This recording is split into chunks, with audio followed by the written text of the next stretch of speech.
Welcome aboard, space travelers. This is your host, Mel, and tonight we're blasting off into the bright, bold future of 1950s science fiction with Tom Corbett, Space Cadet. Before Star Trek took us where no one had gone before, Tom Corbett and his fellow cadets were already suiting up, checking the rockets, and heading out aboard the Polaris, the famous training ship of the Solar Guard. Alongside Tom are his fellow Space Academy cadets, the loyal and powerful Astro, a cadet from Venus, and the sharp-tongued, confident Roger Manning. Because apparently, even in outer space, every crew needs one guy who thinks he knows everything. Tom Corbett, Space Cadet, began as one of the great early television science fiction adventures of the 1950s, and in 1952 it made the jump to radio. Better yet, the radio version used the same main cast as the television show, so listeners were hearing the real voices of the cadets they knew from the screen. And here's a fun bit of space-age history. Tom Corbett was not just a radio and TV hero. He showed up in books, comics, records, toys, costumes, and all kinds of 1950s merchandise. This was full-blown rocket fever, back when a kid with a cereal box, a toy helmet, and a good imagination could be halfway to Mars before breakfast. Noted space writer and science popularizer Willy Ley served as a technical advisor, helping give the adventures that wonderful blend of Saturday morning excitement and real rocket age curiosity. So polish your helmet, buckle into your acceleration couch, and stand by for adventure. From the Space Academy to the far reaches of the solar system, it's time to launch into the thrilling world of Tom Corbett, Space Cadet.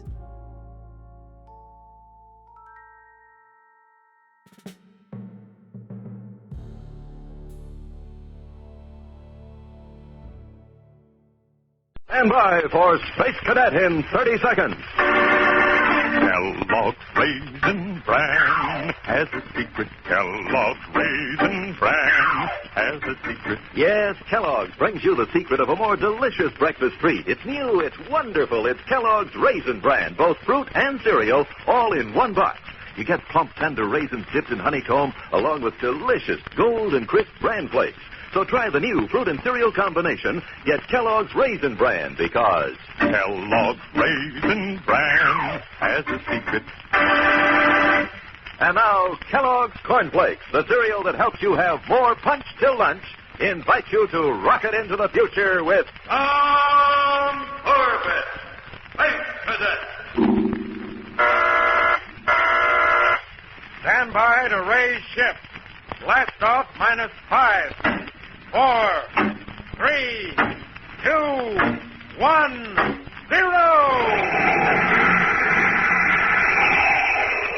As roaring rockets blast off to distant planets and far-flung stars, we take you to the age of the conquest of space with Tom Corbett, Space Cadet.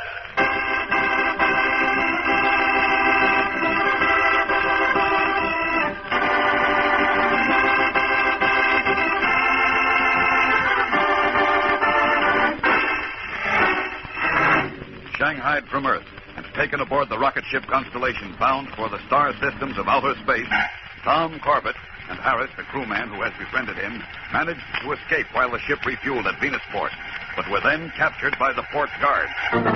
Without delay, they were taken to the office of the port commander. And now Tom and Harris, still dressed in the drab dungarees of ordinary spacemen, stand at attention before a grim-faced warrant officer. All right, now. Let's get this straight. You say your name is Tom Corbett, and that you're a cadet from Space Academy. Yes, sir. And you, Harris, are you a cadet too? No, sir. I'm a spaceman. Second class in the Constellation. I see. Corbett, what's a space cadet doing aboard the Constellation? I told you, sir. I was Shanghai. That's true, sir. He was. I suppose you can identify yourself, Corbett? Well, they took my uniform away from me. All my papers were in it. You tell a pretty good story, Corbett, but that's all it is.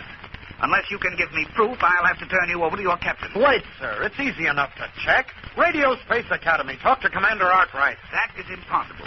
Venus is in apposition to Earth. We're on the other side of the sun. We can't make radio contact for another week. But there must be some way. Check on Captain Pickering yourself. Talk to the crew. I don't have to. Captain Pickering can speak for himself. He's waiting in the outer office. What? Send Captain Pickering in, please. But, sir, he'll deny everything. If you have any accusations to make, you can make them to his face. You sent for me, Mr. Porter? Yes, Captain. Come in, please. I expected to find the port commander here. He is inspecting the space stations on the equator. I'm handling this case. That suits me, as long as I get my men back. They tell a strange story, Captain Pickering.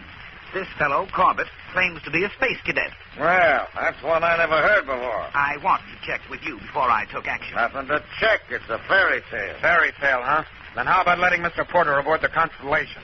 Let him talk to the other space hands. Mr. Porter's welcome aboard any time, but I'm sure he's got other things to do. You're bluffing. If he knew what the conditions are aboard your ship... That's enough out of you.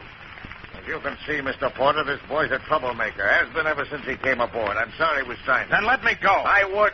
I'd leave you both here to be tried as deserters. But I'm short-handed. The choice is up to you, Captain. By space law, you can turn him over to us for disciplinary action or punish him yourself with a fine or extra duty. Take us to the port commander. Give us a chance to tell him our story. I'm in command here, Harris. I'll decide what to do with you. Well, Mr. Porter, I think you can see from their actions what kind of men we're dealing with. Yes, I certainly can. Of course, if you want to wait for the port commander to make the final decision... Not at all. Just get these troublemakers out of here and blast off. Right you are. And don't worry. When I get them out in space, they'll learn to toe the mark.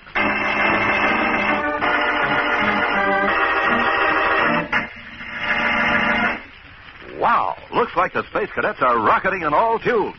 There's real adventure ahead, but they're ready for it. Have to be prepared for it all the time. And one way to do it is to make sure they get enough quick energy food. Helps them blast off in a hurry. Take breakfast, for instance. Every Space Cadet knows the importance of eating a good, nourishing breakfast every morning. And he knows to build it around Kellogg's Corn Flakes, because Kellogg's Corn Flakes are a real quick energy food. As Astro would say, every spoonful of Kellogg's Corn Flakes helps me get set for a quick blast-off. Helps me zoom right off and helps me keep zooming right up till noon. Why, I wouldn't think of setting out on a mission without first fueling up on some quick energy food. And so, I always stow away a big bowl of Kellogg's Corn Flakes soon as I hear the alert. And Astro could tell you, too, that there's mighty swell eating in a bowl of Kellogg's Corn Flakes. Kellogg's Special Toasting brings out all the sweet, lively corn flavor in every flake. So do as Astro does. Build your breakfast around Kellogg's Corn Flakes, and not only will you be having yourself a swell flavor treat, but you'll be helping yourself to more punch till lunch. More punch till lunch. More punch till lunch. With Kellogg's Corn Flakes.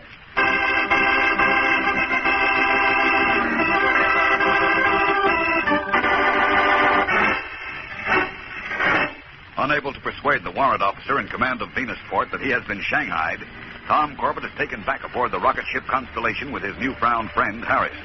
And the ship blasts off for a long voyage into deep space. Meanwhile, back at Space Academy... Cadet Astro reporting as ordered, sir. Well, Astro, any luck? Oh, not a bit, Captain Strong. We couldn't find a trace of Tom anywhere. Come in. Roger. Any luck? Yeah, I think so, Astro. Well, out with it, Manning. I found an cab driver in town and remember seeing Tom. He picked Tom up at a stand in town about 2300 Sunday night. He must have been on his way back here to the academy. No, the cabbie said Tom was sick or something. He was unconscious and a merchant spaceman had him in tow. A merchant spaceman? Yes, sir. The driver took both of them to the terminal spaceport, and the last he saw of Tom, he was being carried aboard a ship called the Constellation. The Constellation? I've heard of her. She's a deep spacer. Usually travels out to Sirius and Alpha Centauri. Now, let me see now. I have a log of all space flights leaving Earth in the past 5 days. Oh, yes. Here we are. For the Constellation. She was due to stop at Venusport for supplies and to blast off for deep space at 0930 Earth time today. Well, that's half an hour ago. Come on up to the communications room, boys. We'll contact Venusport right now.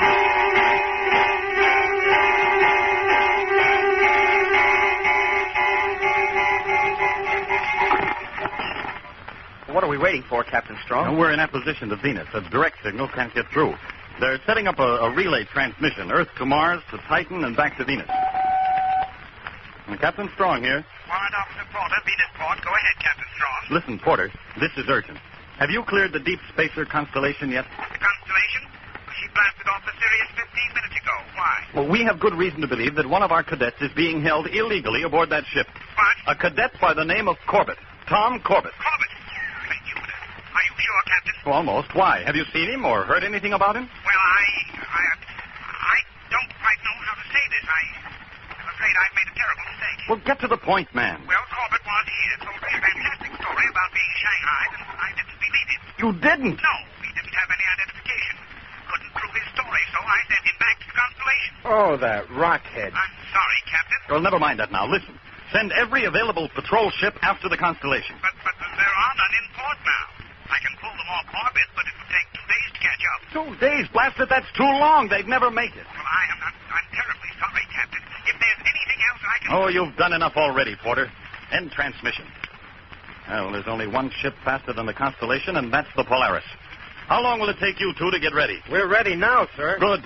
Then get aboard the Polaris. We raise ship immediately.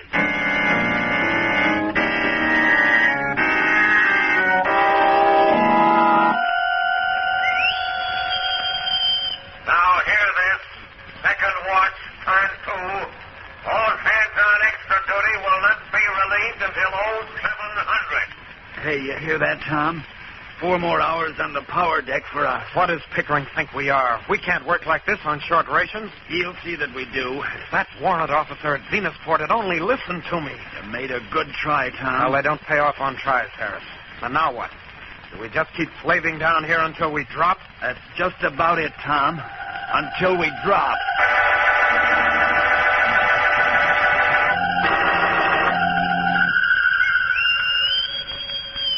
Now, hear this. Fourth watch, turn 2. All hands on extra duty will not be relieved until 1500. Another 4 hours. I can't take it, Tom. This heat, no water, no food. Okay. Take a breather, Harris. I'll cover for you. No, Tom, you'd only get yourself in trouble.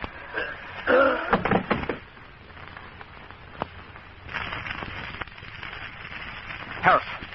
Harris. Hey, give me a hand here. Someone help me. Quick!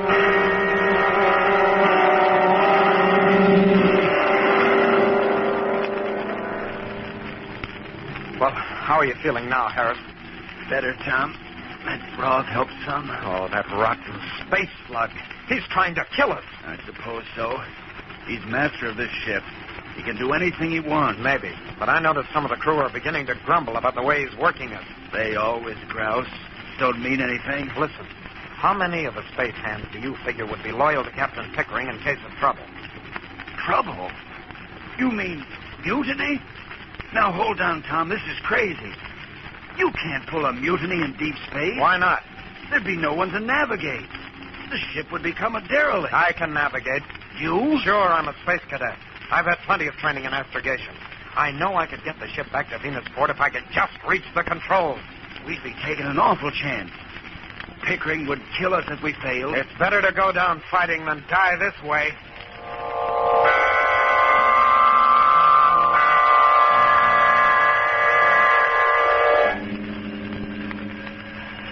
I've talked to some of the space ends, Tom. 5 of them are with us. Good. Uh-oh. What now? Now, hear this. All hands report to the main deck on the double. Any man who fails to report will be shot. That is all. What do you suppose that means? I don't know, Tom, but I don't like the sound of it. I don't like it at all.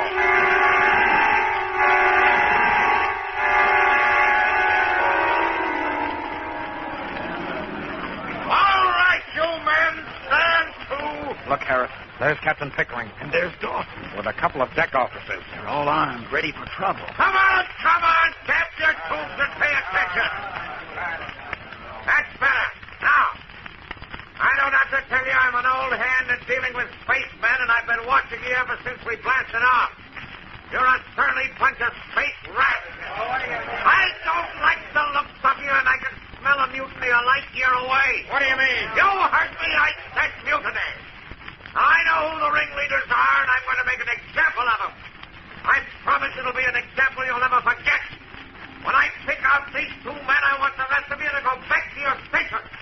Any man who lags will get 50 hours extra duty on short rations.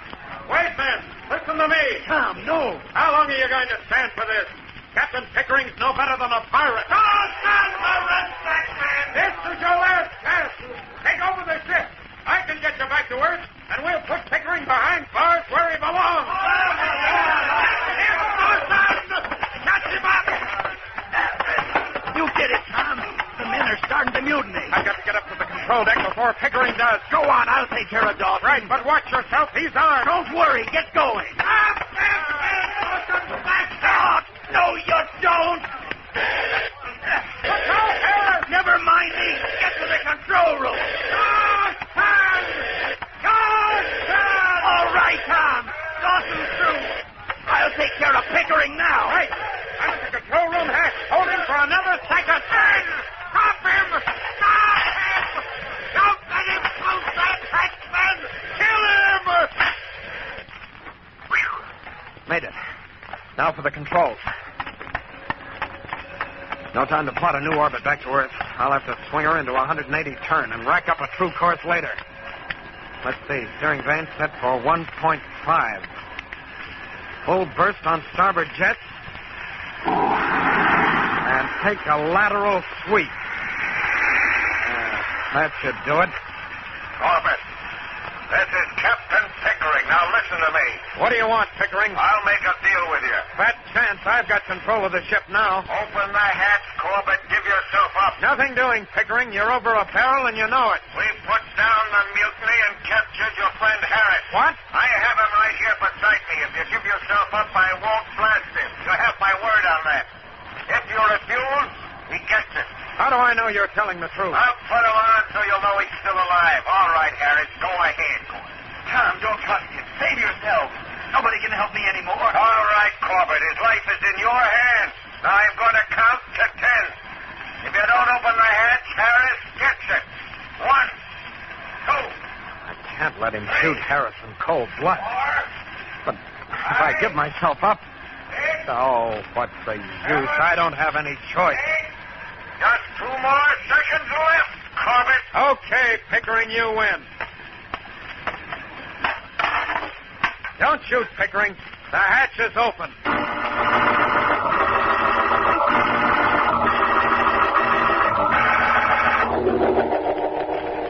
How are we doing, Astro? Any word from Manning topside? No, he's glued to the radar scanner, Captain Strong, but nothing to report yet. Well, frankly, I don't think we have a prayer of overtaking the Constellation. She's got too big a lead on us. I hate to admit it, sir, but I'm afraid you're right.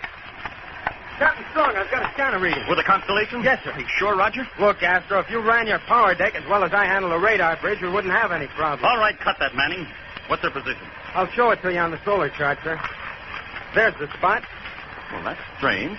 The ship must have made a lateral sweep off course and then corrected it. Why would they do that? Well, I don't know, Astro. But it's given us the break we need. We can overtake her now. Then who cares why they did it? Stand by, Tom. We're on our way.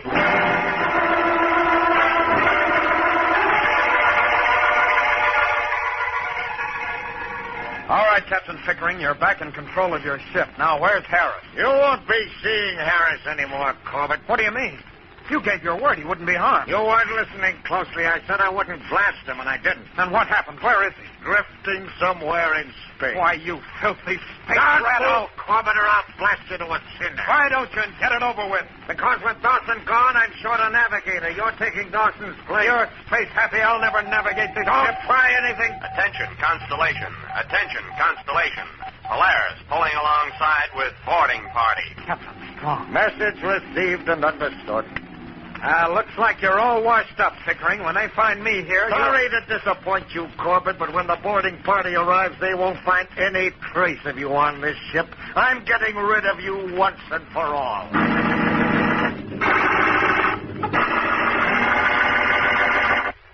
And now, all you future space cadets, boys and girls, let's take time out for a question to start off our Kellogg's Cornflakes Space Quiz to see how your knowledge of space and the universe is.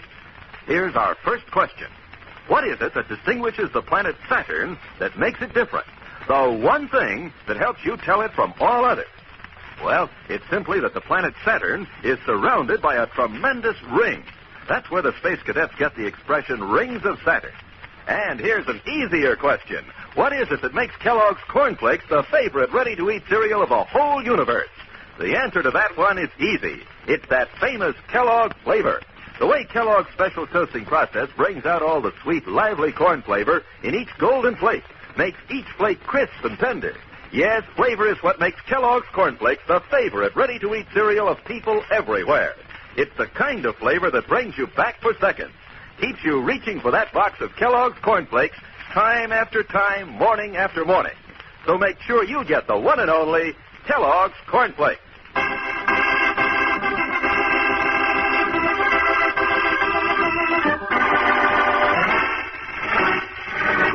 When Tom's desperate attempt at mutiny fails, his last chance of escape from the rocket ship Constellation is seemingly gone. Then suddenly the Polaris draws alongside, and Captain Pickering is ordered to stand by for a boarding party. Captain Strong and Cadets Astro and Manning make a thorough search of the Constellation, but can find no trace of Tom. Now, look here, Strong. I'm getting a little fed up with this. You're delaying my voyage for no reason at all. You and your blasted cadets don't get off my ship in 2 minutes. I'll see that you're broken. You'll be cleared when we've finished our search, Pickering, not before. Captain Strong! Captain Strong! Yes, Astro. We found something, You sir. did? Yes, sir, Tom. Tried to search the entire ship from nose to tail. The cadet you're looking for isn't aboard. Now, listen. Now I insist that you let me resume course. You've had your chance. I've given you every bit of cooperation. What more do you want? Please, Skipper, don't let him talk you out of it. Oh, it isn't a question of talking me out of anything. We've searched the ship, and we haven't found Tom. But his watch, You sir. might be mistaken, Astro. All right, Pickering. Let's go back to the control deck, and I'll sign your clearance into the log.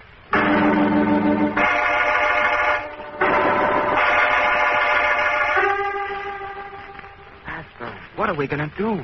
Look, the skipper's signing the log. In another 2 minutes, Pickering will be underway again. I know, Roger, and I'm just as sure as you are that Tom's aboard somewhere. But how can we prove it? All right, Pickering, there you are. You're cleared for the rest of your voyage. Thank you. That does it, Astro. Yeah. Hey, wait a minute. Look at that indicator on the control panel. Huh? Which one? The main rocket firing tube. One of them has mass in the reactor. So what? But we're drifting. There shouldn't be anything in the tube. The reactors only feed in during acceleration. Hey, you're right. Say, Roger, did you check those tubes? Did you look inside them? No, did you? Jumping Martian mice. I wonder if... All right, boys. Let's get back aboard the Polaris. Oh, wait a minute, sir. There's something wrong. Are you starting that routine again, cadet? Get them off my ship. No, Skipper, listen. We didn't search the firing tube. And there's some kind of mass in one of them. Look at the control panel indicator. Why, that's just a gas accumulation. Here, I'll blast it out for you. No, get away from that panel. Get your hands off me, you young space butt. Sorry to be disrespectful, sir, but maybe this will stop you. Oh, that. Yeah, Astro, right on the button. I'm sorry I had to do that, sir, but if he fired up that tube with Tom in it... Well, I know, Astro, but you'd better get down there right now and make sure you're right. If Tom isn't there, then you're in trouble.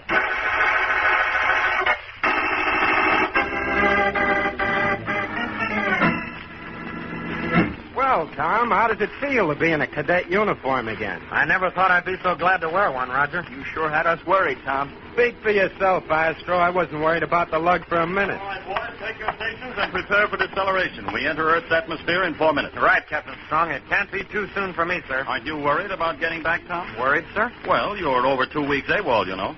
Jumping jets, I forgot about that. Look at his face. He really is worried. Well, who wouldn't be? 2 weeks AWOL? Oh, gosh, sir, what do you think they'll do to me? Well, under the circumstances, I think Commander Arkwright won't be too hard on you. Of course, he may not give you any weekend leave for a while. Weekend leave? After what happened on my last one, I don't think I'll ever take another as long as I live.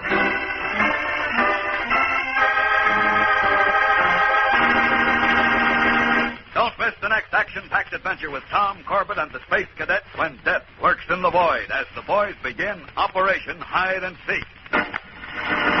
Tune in, same time, same station for the next thrilling interplanetary adventure with Tom Corbett, Space Cadet. Brought to you by Kellogg's Corn Flakes, the cereal that helps you have more punch till lunch.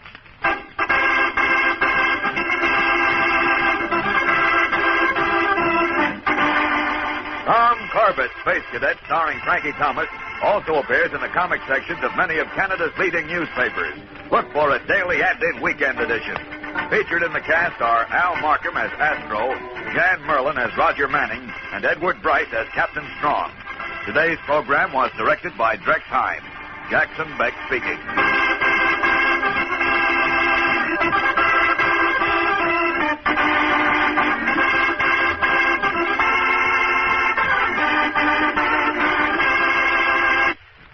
Hey, like to make breakfast more fun, have a different cereal every morning? Then ask Mom to get Kellogg's Variety Pack. You see, Kellogg's Variety Pack is an assortment of all favorite cereals. 10 individual-sized packages in one handy carton. With Kellogg's Variety on the table, you can pick and choose to your heart's content from such favorites as Kellogg's Corn Flakes, Pep, Rice Krispies, Kellogg's Raisin Bran, and others. Remember, each of the 10 individual packages in Kellogg's Variety Pack is a generous service. You choose and open your own package yourself. And because each package contains exactly one bowl full, the cereals stay extra crisp and fresh. So just for fun, make breakfast fun. Ask Mom to get Kellogg's Variety Pack.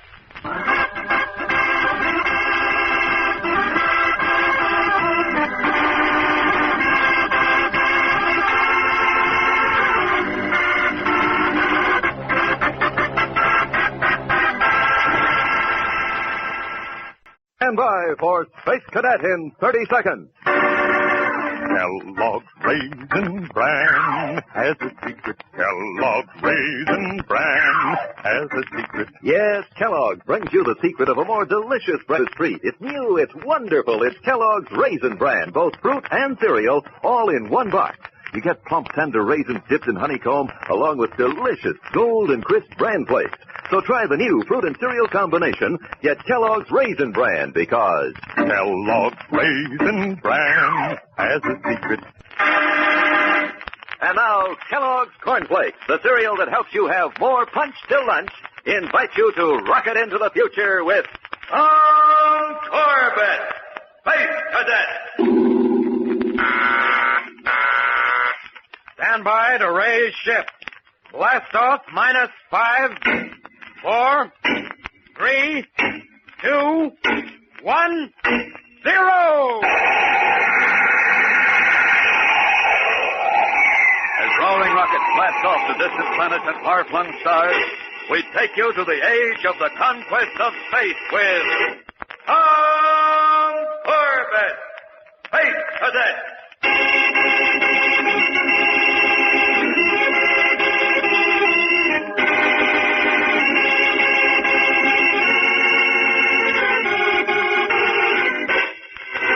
It is close to midnight when a lone figure in the trim uniform of a space cadet enters a dimly lit street shelter to wait for an air cab. The place is deserted, and as the young man settles himself on one of the benches, he looks at his watch anxiously. After a few moments, a small ferret-faced man sidles in from the street and eyes the cadet furtively. Oh, did you have a light, mate? Huh? Oh, no, I'm sorry, I haven't. Hey, you're from Space Academy, aren't you? Yes, sir. Cadet Tom Corbett. Yeah, I thought I recognized the uniform, but I always heard they were pretty strict about letting cadets out on the town. So I'm on a weekend leave. Tell me something. You cadet fellas ever get out into space much? Oh, sure. We go on cruises all the time. You know, I'm a spaceman myself. You are? Uh-huh. Deep spacer. And all the way to Sirius. Ever been that far, Corbett? No, not yet. Why don't you go in for a commercial flight in merchant ships? Pays good, and they need experienced hands. Need 'em bad. I guess they do, but I want to stay at the academy. In the old days, if they needed a space hand for a voyage and they couldn't hire one, well, they just grab one. You mean some of the ships actually shanghaied crew members? Now and then, if a fella happened to have special qualifications like you have, mate. Hey, what's the... Stop! Well, mate, I hope they don't wait up for you at Space Academy, because you're going to be missing a long, long time.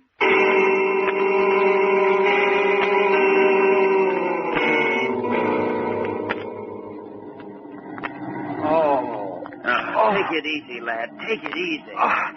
Hey, where am I? And who are you? I'm Jim Harris. You're aboard the Constellation. The Constellation? Look, I don't know exactly what happened or how I got here, but I've got to get back to the academy by midnight. Tonight, Sunday. Sunday? Oh, what's so funny? Well, this is already Monday. It's 0700 Earth time. 07. But my leave, I've got to... Say, what happened to my uniform?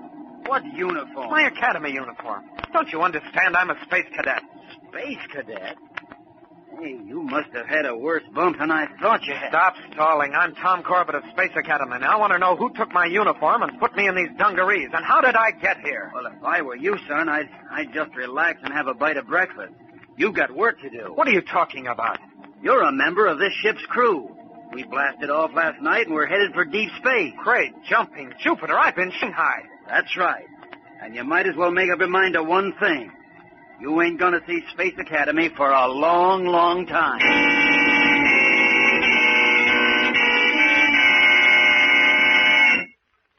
There's action ahead for Tom Corbett, all right. You know, fellas and girls, an exciting adventure is apt to pop any minute around Space Academy. That's why a space cadet keeps himself supplied with quick energy food. So for morning chow at Space Academy, you can bet there's a box of Kellogg's Corn Flakes on every table. That's right, all you future space cadets, boys and girls. Morning chow always means Kellogg's Corn Flakes time to us. And how we go for 'em here at Space Academy. The trick is to get to the table before that box is empty. And you don't want to lose any time getting at those Kellogg's Corn Flakes.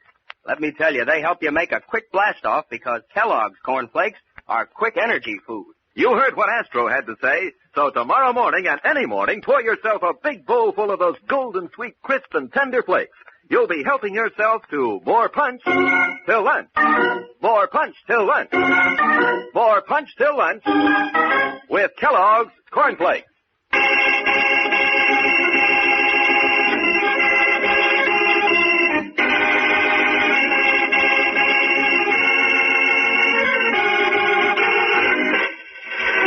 As the rocket ship Constellation hurtles through the cold blackness of space away from Earth, Tom Corbett regains consciousness to find himself clad in space dungarees instead of his cadet uniform, and learns from Harris, a crew member, that he has been shanghaied and that he is now bound for deep space. Now Tom angrily paces the deck of the crew's quarters. Listen, Harris, who is the captain of this ship? A fellow by the name of Pickering. You ever hear of him? No. You will. By the rings of Saturn, he'll hear from me. I'm going to demand that this ship be put back to Earth and this man Dawson arrested. Hey, now look, son, I feel sorry for you, and that's a fact. But you're in this now, and you won't find any way to get out. What I will see. Hey, listen. If there was a way out, don't you think I'd take it myself? You mean you were Shanghai, too? Yeah, more or less. Hey, watch it. This must be Dawson. All right, you space rats. Turn to. You're the guy. What? You're the one who Shanghaied me. Huh? What's the matter with this kid, Harris? Acceleration getting him? Listen, Dawson, you're going to turn this ship back to Earth. You have no right to take me out. Damp your tubes. Who do you think you're talking to? What's your name, anyhow? You know my name, Tom Corbett. I'm a space cadet. Is that right? Well, glad to meet you. My name's Commander Arkwright. Now listen, Dawson. You listen, mister. Your information. The papers you signed read George Stevenson, and that name's good enough for me. Now turn to and be quick about it. I didn't sign any papers. Take me to the captain. The captain? Yes, I want to talk to the captain. Oh, you do? I've got a right to talk to him. Hey, look, son, better let it ride. Let him finish, Harris. He'll talk himself right into the brig. We'll let the captain decide about that. Okay, if you're so set on it, I'll take you up to the control deck right now. Now, that's more like it. You can have your talk with Captain Pickering. Only don't say I didn't give you fair warning.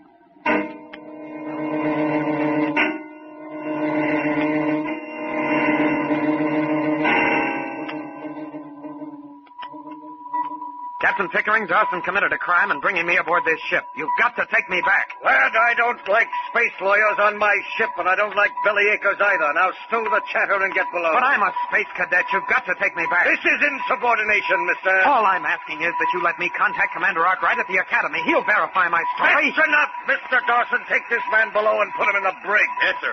Come on, you. No, I'm not leaving the bridge until you let me call the Academy. I'm not going to be...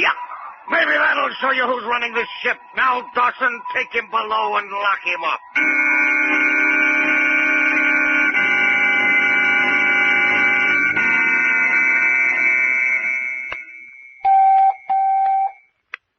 Commander Arkwright here. Lieutenant Saunders reporting, sir. Oh, yes, Saunders.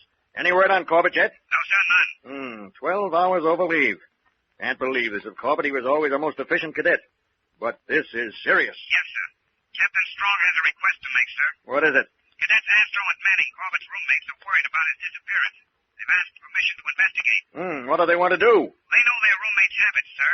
They're sure something happened to him, and they want to check on his activities. Captain Strong requests they be granted permission. Very well. You may tell Strong they may be relieved of duty for the rest of the day. Aye, aye, sir. And you may also tell Captain Strong that when Corbett is found, he will be disciplined severely.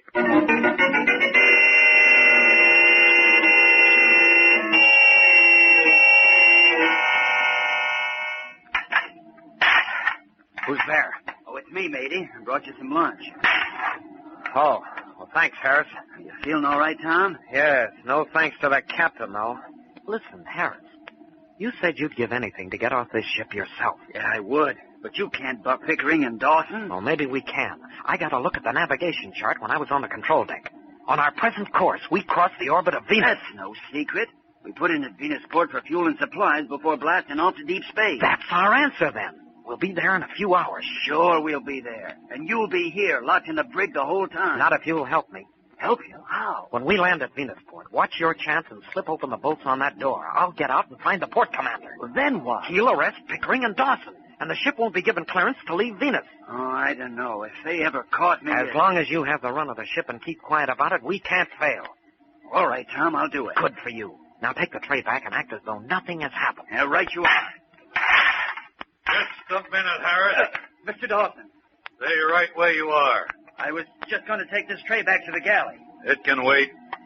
You know, Harris, I didn't think you were so stupid. Stupid, sir? Didn't you think we'd have the brig rigged with a telecam? Great galaxy, then you heard every word we said. Yes, and saw you, too. Oh, no. So you were planning to jump ship, Mr. Harris. No, he wasn't going to desert. And he was going to help you, which is the same thing. So you two don't leave this brig until we've blasted off from Venus. After that, the captain will have plenty of time to figure out what kind of hooks to throw into you. And believe me, they'll be rough.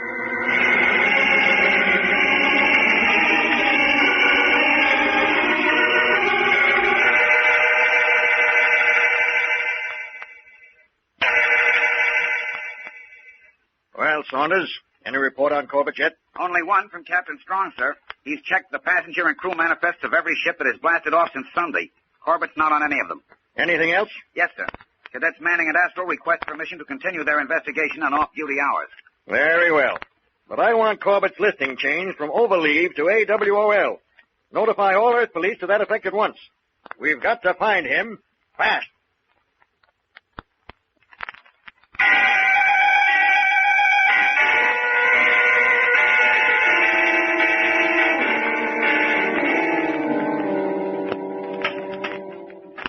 Give me a hand with this bunk, Harris. What are you doing, Tom? Trying to rip it away from the bulkhead. Come on. Are you crazy? Dawson is probably watching every move we make. Don't you think I know it? There. I'm getting it loose. Now, come on. Pull. Okay. There. And there's the telecam lens. I thought so. Hey, what are you doing? Tom, you kicked it out. Of course. Now he can't watch us. You're out of your mind. That'll bring him running. Maybe that's what I want him to do. Those are the braking rockets.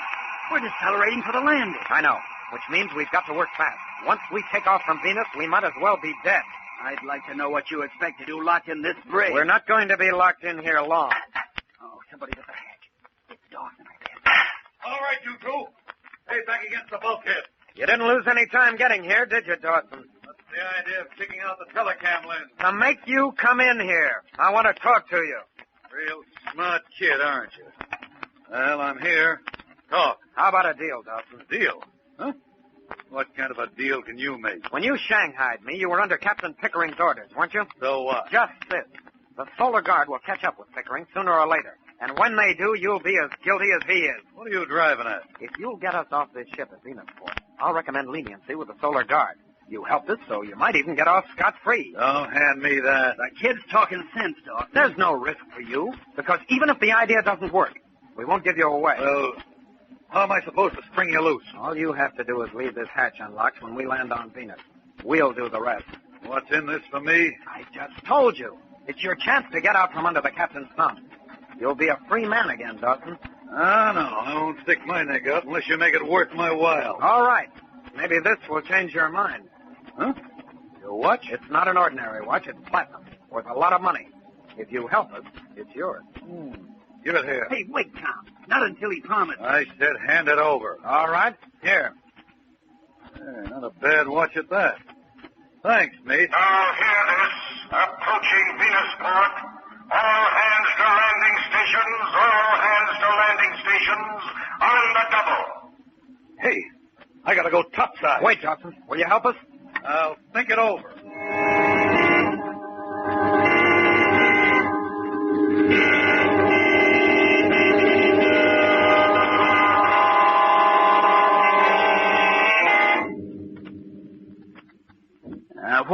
tell you, Tom.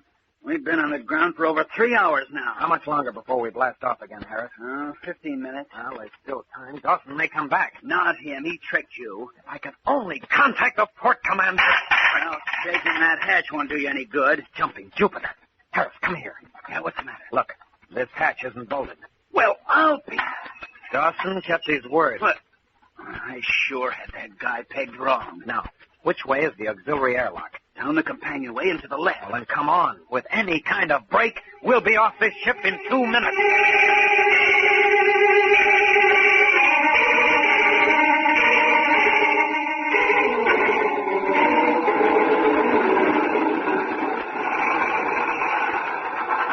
Go ahead, Tom. Nobody spotted us. They're all busy with the loading. Easy, Harris. Stay behind the stabilizer until we're sure of our bearings. This blasted Venus mist. You can't see a thing. Just as well. Then no one can see us. The administration tower ought to be south of here. Come on. Hey, you better cut over this way, Tom. There'll be guards at the landing tower. Right. All right, you two. On or out, shoot. It's Dawson. Turn around, get your hands up. He double-crossed us, the dirty space rat. If you didn't have that gun, Dawson, I'd knock your ears off. No, your deserters caught red-handed jumping ship. I've got every right to blast you, and I think I will.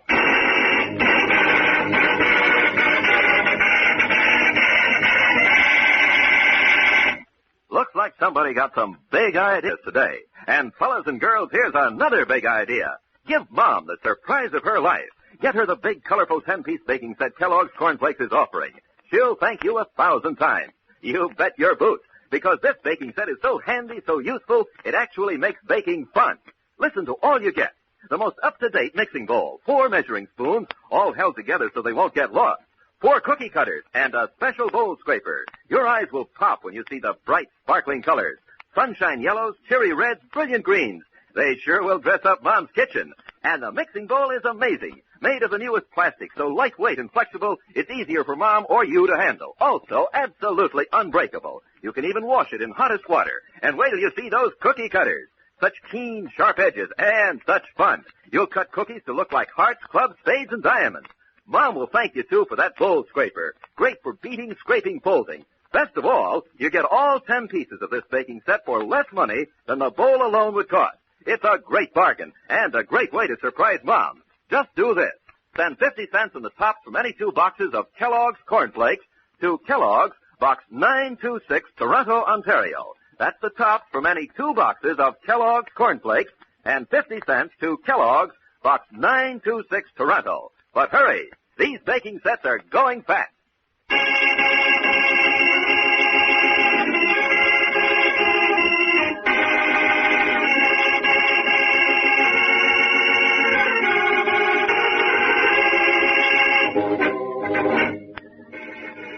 Escaping from the rocket ship Constellation, Tom Corbett and his friend Harris are betrayed by the first mate, Dawson, who captures them on the mist-shrouded plains of Venus. He is about to blast them with his ray gun when Captain Pickering, the skipper of the Constellation, suddenly appears out of the mist.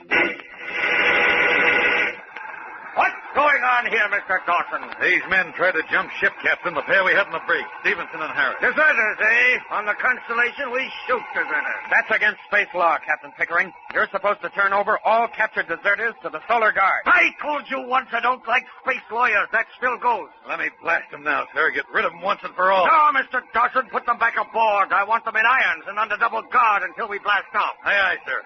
Come on, you space rats. Get moving. On the double. Wait a minute.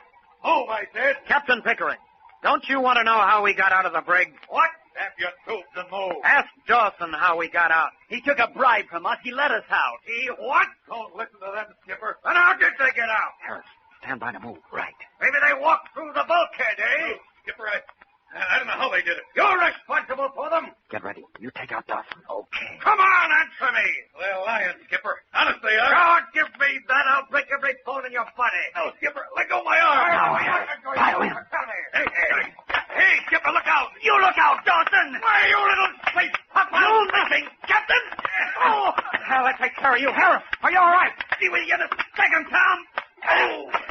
Brother, you really plowed him under. I waited a long time for the chance, Tom. Someone's firing at us. Those are ray gun blasts. We've been spotted by the crew.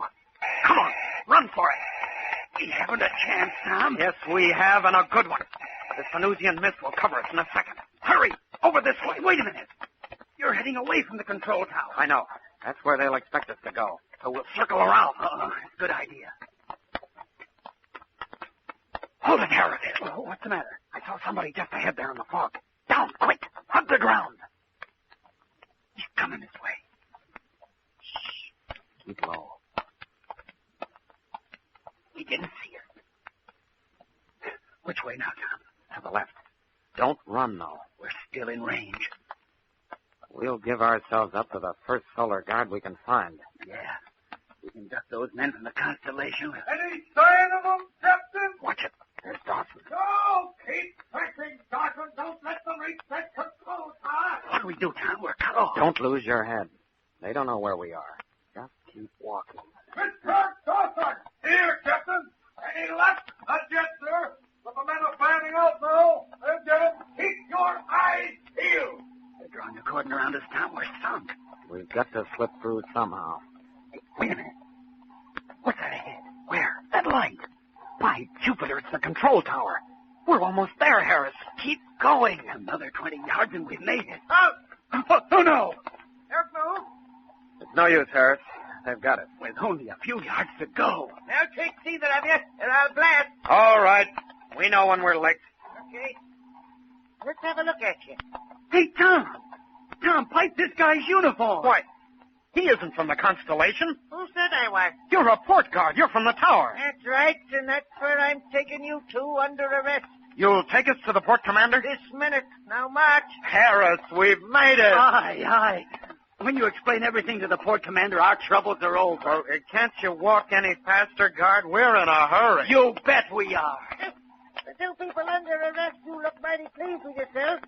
Well, I guess it takes all kinds to make a universe. It sure does. And it looks like we're the lucky kind.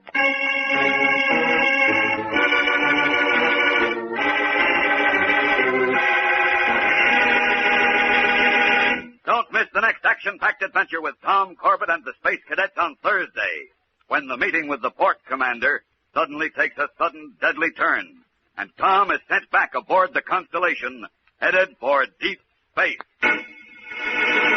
Tune in, same time, same station, for the next thrilling interplanetary adventure with Tom Corbett, Space Cadet. Brought to you by Kellogg's Corn Flakes, the cereal that helps you have more punch till lunch.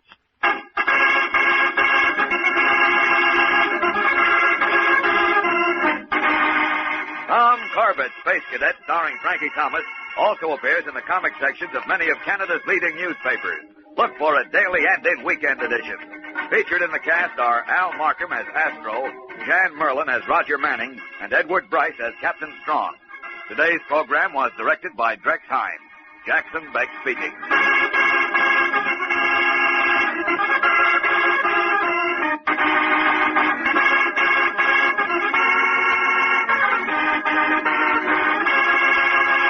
The whole day starts out better when breakfast is fun.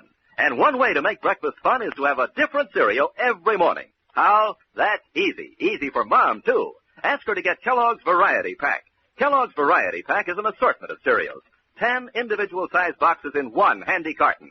And each individual box holds exactly one generous serving of a favorite Kellogg cereal. Yes, in Kellogg's Variety, they're all favorite cereals. Kellogg's Corn Flakes, Pep, Rice Krispies, and the new favorite Kellogg's Corn Pops, to mention just 4. And each serving stays extra crisp and fresh because it's in its own individual package. So just for fun, make breakfast fun. Ask Mom to get Canada's only cereal assortment, Kellogg's Variety Pack.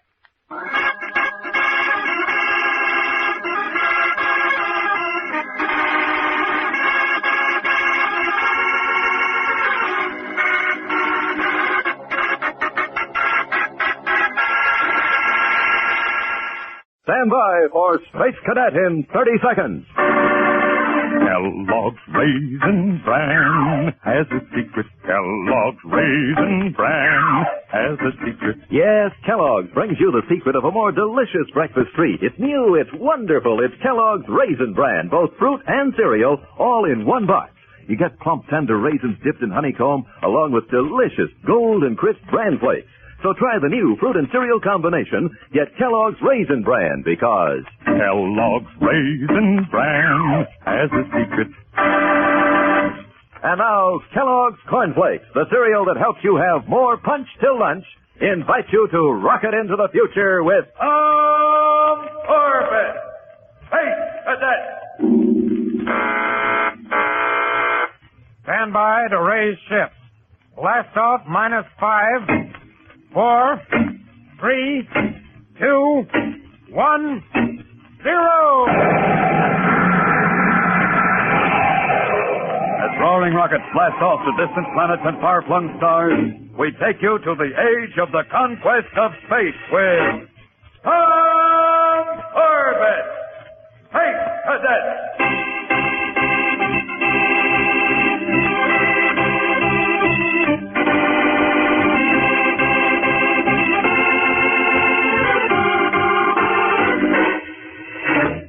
Like a giant metallic ball hanging in the vacuum of cold black space, the Venus space station swings around its mother planet in silent orbit. Inside the cavernous man-made satellite, Space Cadet Tom Corbett and his friend and unit mate Cadet Roger Manning, on a tour of special training duty, go through the routine procedure of directing a rocket ship to a landing in one of the station's massive airlocks. Space freighter Betty Swift from Space Station Control. Hit forward braking rockets. Steady as she goes for airlock 12. And stand by mooring cables. End transmission. Control tower to radar bridge. Check in. Radar bridge aye. What do you want? Check the angle of approach for the Betty Swift, Roger. Way ahead of you, Space Boy. She's right on course. Thanks. Stand by. Attention crew, airlock 12. Stand by for arrival of space freighter Betty Swift. Energize magnetic mooring lines. Contact in 90 seconds. That is all. Okay, Roger. Log her in. Right, Tom. Say, how about grabbing a bite to eat? I'm off duty at 1100 hours. So am I. Meet you in the mess hall in 10 minutes.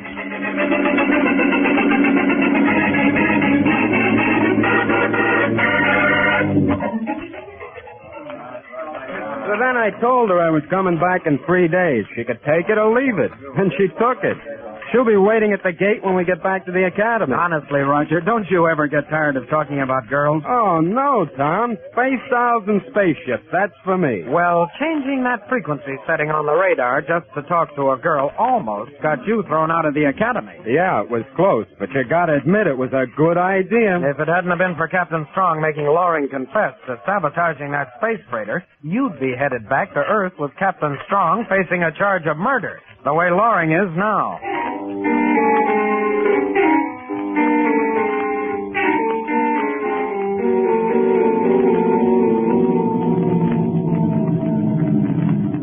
All right, Loring. Here's your food. I'll slide it through the panel in the hatch.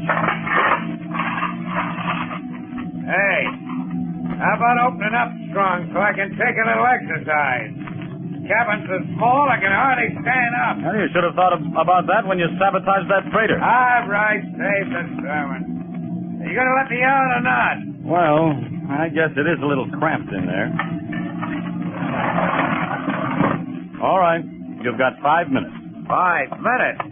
Don't do me any favors. And be careful, Loring. Go on. You can put away that Polaris Strong unless you're afraid of me. Just keep walking. You guys in the Solar Guard, give me a page. Nothing but a bunch of self-righteous clowns playing soldier. What do you get out of it? Glory? A man like you wouldn't appreciate what it means to live honorably and fight injustice. I suppose the Solar Guard taking away my franchise for space freighting wasn't an injustice, huh? Well, you forced them to, Loring. What do you mean? You made unscheduled flights in obsolete ships. You had 7 accidents. Nothing wrong with those ships. With the pilot, Rod. Just like you to accuse someone who can't defend himself. Now, with Rod dead, you'll have a hard time convicting me. It was his idea to sabotage the ship. You forget we have your testimony on record. Yeah, but... Keep walking, Loring.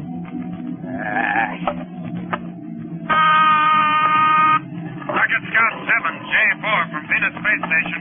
Come in. Hey, that's one of your Boy Scouts, Strong. You better see what he wants. Might need some help from the big soldier. That's enough, Loring. Now just stay where you are. Venus Space Station from Rocket Scout 7J4. Go ahead. This is Corbett, sir. Just thought I'd check if everything's okay. Everything's okay here, Corbett. Thanks for being concerned. Well, has Manning gotten into any more trouble yet? No, sir. But there's no telling. He's worried about Astro arriving and rubbing it in about the radar. He should be thankful that's all he's got to worry about. Astro should be joining you on the station soon. Okay, sir. Spaceman's luck. End transmission. End transmission. I'll show you some spaceman's luck, All Strong. right, get back. Get back. You're too careless, Strong. You should never let a prisoner get too close to the control panel. The acceleration levers come out too easy, and they make good blackjacks. Now, my friend, you're going for a long ride in this Rocket Scout. By the time you wake up, you'll be missing one prisoner.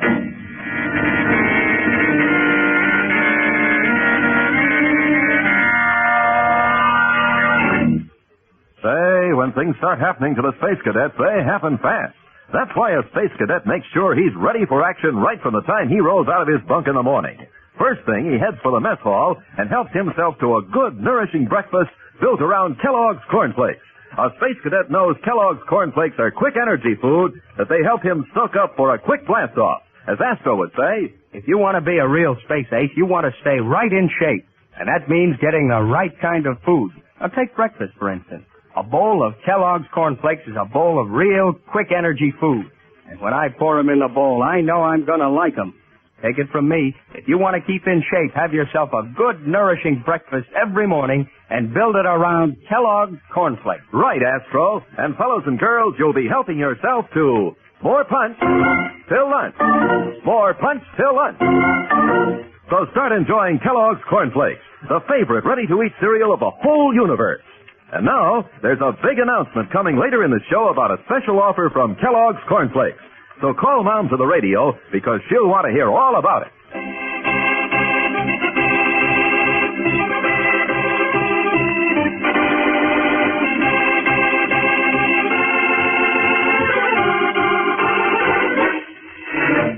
It is evening, 6 hours after the last teleceiver contact between Captain Strong on the Rocket Scout bound for Earth and Tom Corbett at Venus Space Station. Now, unaware that Loring has escaped, leaving Captain Strong unconscious on the Rocket Scout, Tom and Roger Manning, wearing their spacesuits and helmets, saunter idly around the outer deck of the station, relaxing between watches. Boy, that last watch was a long one, Roger. I thought it would never end. Say it again, Space Boy. I've looked into that radar screen so long I've got bleeps before my eyes. All I want to do now is log sack time and plenty of it. Good idea. All right, open the airlock. Go ahead, Space Boy. I'll equalize pressure and oxygen. Okay. I'm glad to get this helmet off. I hate these fish bowls. You'd be a little uncomfortable without one. Out there in space? Yeah, just a little. Go on, open the inner airlock. Attention all hands, emergency alert. Hey, what's going on? Quiet, Roger. Let's get this. Captain Strong has just reported the escape of the Solar Guard prisoner, James Loring. Tom, you hear that? Amp your tubes, will you? All Solar Guard units in space and all space stations are advised to be on the alert. It is believed he will try to reach Venus in a jet boat stolen from the Rocket Scout. All radar scanners are to be manned by double watch. Any unscheduled or unauthorized space flights will be reported to Solar Guard headquarters on Venus immediately. That is all. That's enough. Come on, Roger. You're a radar technician. Let's get up to your station and start scanning. Okay, Tom. If we don't find that creep Loring, Captain Strong's going to get it in the neck.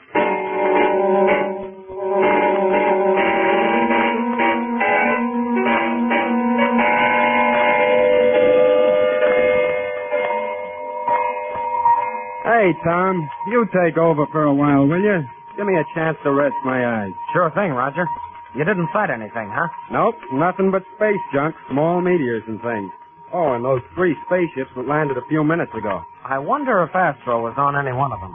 He sure was, Tom. Huh? Astro! In the flesh. Well, blast me to space dust if it isn't the old Venusian grease monkey. Astro, are we glad to see you? Stop it. Now, cut it out. Quit it, fellas. Wow. Some way to greet an old pal. We've missed it. That's the little homecoming. Yeah, we sure did, you big ox. Big what? Hey, put me down. Stop squeezing me. You're killing your best friend. Just glad to see you, Roger. Yeah, I'll bet. Well, what have you fellas been doing? Besides changing the radar frequency to talk to the girls back home? Huh? How did you know? The whole academy knows. Wait till you get back. You're in for it, hotshot. No, I don't want to go back. I don't see how you're still in one piece, Roger. I thought sure Captain Strong would have cut you into little pieces for that trick. Hey, where is he anyway? Don't you know? Huh? Know what? He's in trouble, Astro. Loring escaped. Crater's a Luna. How did that happen? Loring slugged the skipper and beat it out of the rocket scout in a jet boat. And if he isn't found, Captain Strong's liable to be busted. Uh-oh, he is in for it.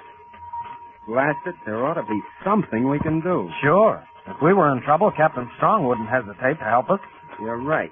He helped me with that radar routine. We don't even know where Loring is. Well, he escaped in a jet boat. And he can't get very far in that. Well, Captain Strong said he might try to get to Venus. Astro, Yeah? where would you go if all you had was a jet boat and you wanted to hide where no one would find you? Gee, I don't know. Isn't there any place on that jungle-infested planet that That's it, sure. What? The jungle. Why, I used to hunt there when I was a kid. Boy, it's plenty wild. Good place for you. Oh, cut it out, Roger. This is serious. Go on, Astro. Well, the jungle's right on the equator. Stretches for thousands of miles all around the planet. I used to hitch rides on jets hauling freight and supplies down to the mining camps. And I went out into the jungle to hunt dinosaurs. Dinosaurs? Are you kidding? They went out of style on Earth millions of years ago. Maybe on Earth, but there are plenty of them on Venus. Dinosaurs, giant lizards, pterodactyls, everything. Nice, friendly place. Could a man hide there? And how? Besides the jungle itself, there are plenty of old, worked-out mines. If Loring went there, you'll never find him unless he wants you to. And Loring isn't coming out unless he's forced. Well, we're not doing any good sitting here and gassing. Let's go. No, Roger. We've got into enough trouble around here. Astro and I will take a jet boat, and if we're lucky, we can be back here before anyone misses us. How about it, Astro? Fine by me. Hey, you're not leaving me out of this. You're staying, Roger. If I have to tie your legs with your arms and stuff your hands and feet in your mouth. Why, you overgrown hunk. What? Okay, I'll stay. You don't have to get tough about it. Oh, that takes care of Space Boy, Tom. So let's go. Right. We'll find Loring if we have to turn Venus inside out. Make sure he doesn't find you first. If he does, it'll be a relief not seeing your ugly puss again. Let's blast, Tom. Right behind you, Astro. Hey, fellas. Yeah, what now, Roger? Nothing. Just spaceman's luck.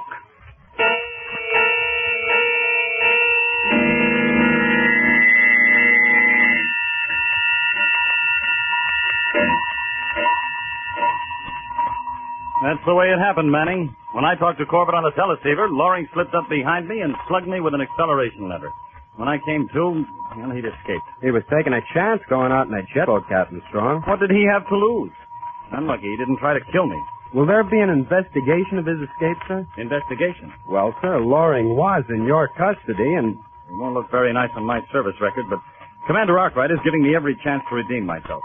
He made me leader of the search squadron. You have a whole squadron searching for Loring? Why, the entire Solar Guard is searching for him. He's a criminal, Manning, and dangerous. I'm in command of 7 rocket destroyers sweeping space between Mars and Earth. Jumping Jupiter. And Tom and Astro just went after him in a jet boat. They what? Yes, sir, when we found out what's on you, so Astro and Tom blasted off in a jet boat to go looking for him in the Venusian jungle. Why, those little idiots. They only wanted to help you, Captain Strong. Oh, yes, of course. I appreciate what they're trying to do and why they're doing it. But Loring is a desperate man, and he won't hesitate to kill if he has to. Well, Tom and Astro can take care of themselves, sir. I'm sure they can, but we've got to make sure. Get your gear, Manning. We're blasting off. We've got to find Tom and Astro before Loring does.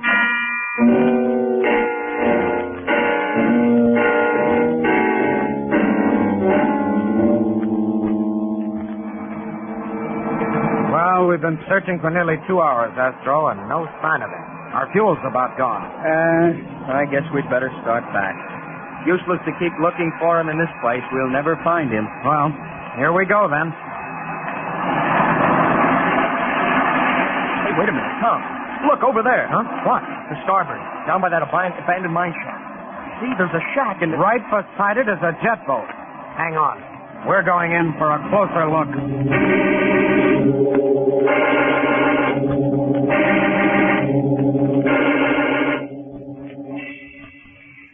This is Loring's jet boat, all right, Astro. There's the ID number on the stabilizer, 7J4. But now, where's Loring? Well, I don't think he would have gone too far from the boat. Hey, suppose he spots our boat, Tom. It'll tip him off that we're after him. You'll find out sooner or later. Besides, I hope he does. It might scare him into blasting off in this boat. Then we don't have to chase him through the jungle. We can wait here for him. Oh, I'd feel a lot better if I had a parallel ray gun. No, we won't need it if we can surprise him. Come on. Let's hide right in the jet boat. Stop then for we'll this, honey boy. Break enemy ghost. Loring. Hiding in the boat all the time. Yeah, that's right. Getting a bang out of all your big talk about capturing me. It isn't talk, Loring. No, Buster, or I'll freeze you. Try it. Astro, look out! You asked for it. Astro! Makes a real pretty statue, don't he? You want some of the same, Buster? All right, Loring. You win. But neutralize the parallel ray. Let Astro go. Oh, no. As a matter of fact, you're going to join him in the deep freeze. You two make nice pickings for the animal life around here. Like that one, for instance. It's a Tyrannosaurus, a real killer. And he's been prowling around here, so I guess he's hungry. Hey, now wait a minute. He must have picked up your scent. All right, Buster, get set. In a few minutes, you and that man-eater are going to get real chummy.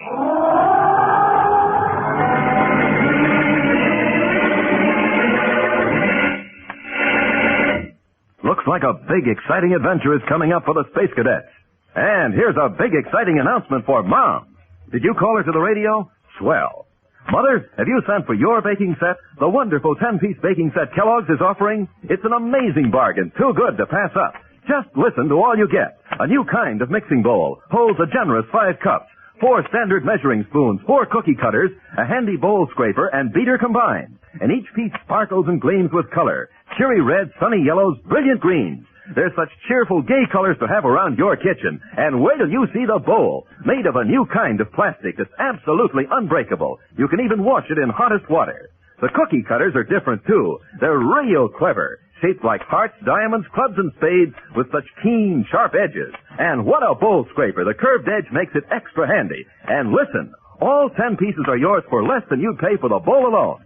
Just send 50 cents and the tops from any 2 boxes of Kellogg's Corn Flakes to Kellogg's, Box 926, Toronto, Ontario. That's 2 Kellogg's Corn Flakes box tops and 50 cents.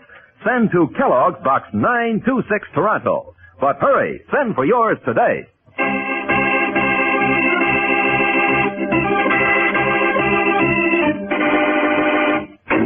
As the roar of the deadly Tyrannosaurus, a prehistoric monster that existed on Earth millions of years ago and still lives on Venus, roars through the jungle, Loring, the escaped criminal, raises his parallel ray and aims at Tom, who stands helplessly beside the already paralyzed body of his friend Astro. Here he comes, Junior. Less than 100 yards away. I'm going to leave you two for him. No, Loring, you can't. It's murder. What do I care? So long, Buster. I'll watch the party from my jet boat upstairs. Have a good time. Loring, wait. No, Loring! And that takes care of both of you.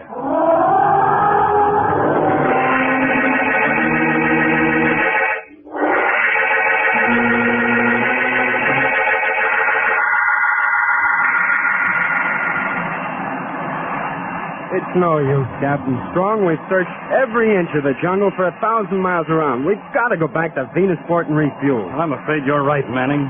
Although I hate to think of Tom and Astro alone down there with night coming on. Yeah, with all those monsters you were telling me about. Hey, look down there. Isn't that one of them? Mm-hmm. Certainly is. A Tyrannosaurus, the deadliest of the lot. Hey, what in blazes, Skipper? Look, right behind the whatever you call it.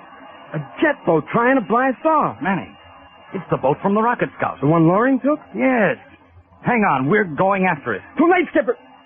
Look, that monster reached up and grabbed it. Great Jupiter. Oh, he's tearing the boat apart. Skipper, you don't think maybe Tom and Astro were in it? No, look. One man. In civilian clothes. Then it's Loring?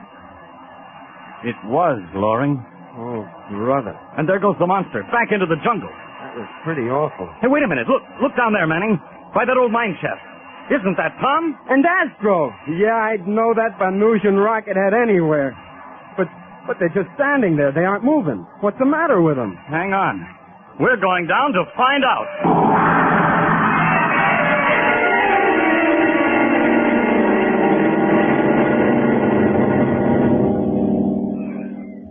Skipper, you don't know how awful it felt.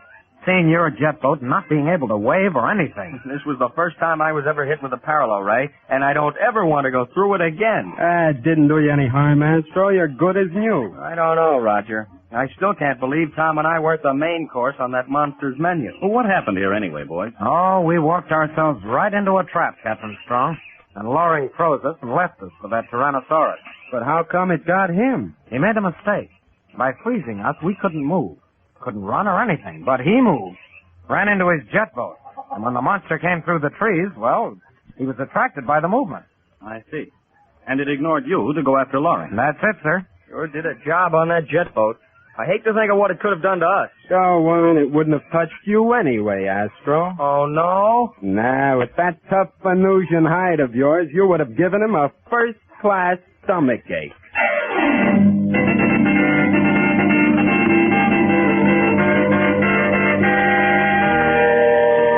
Don't miss the next action-packed adventure with Tom Corbett and the Space Cadets on Tuesday, when the boys are given weekend liberty and Tom is shanghaied aboard the Deep Spacer.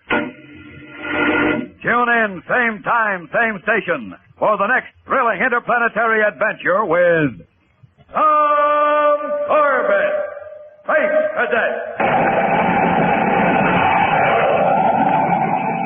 Brought to you by Kellogg's Corn Flakes, the cereal that helps you have more punch till lunch.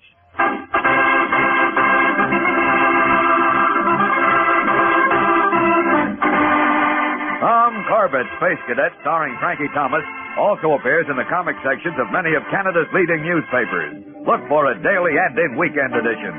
Featured in the cast are Al Markham as Astro, Jan Merlin as Roger Manning, and Edward Bryce as Captain Strong. Today's program was directed by Drex Hines. Jackson Beck speaking.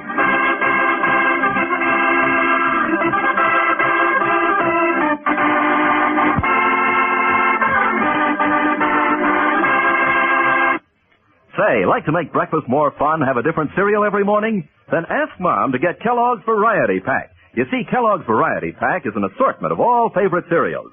10 individual-sized packages in one handy carton. With Kellogg's Variety on the table, you can pick and choose to your heart's content from such favorites as Kellogg's Corn Flakes, Pep, Rice Krispies, Kellogg's Raisin Bran, and others. Remember, each of the 10 individual packages in Kellogg's Variety Pack is a generous serving. You choose and open your own package yourself. And because each package contains exactly one bowl full, the cereals stay extra crisp and fresh. So just for fun, make breakfast fun. Ask Mom to get Kellogg's Variety Pack.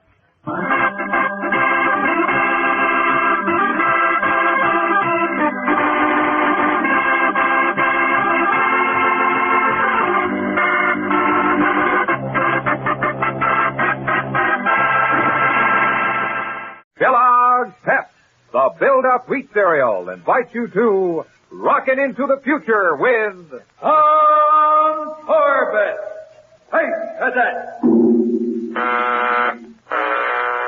Stand by to raise ship. Blast off -5, 4, 3, 2, 1, 0. Roaring rockets blast off to distant planets and far-flung stars. We take you to the age of the conquest of space with Tom Corbett, Space Cadet.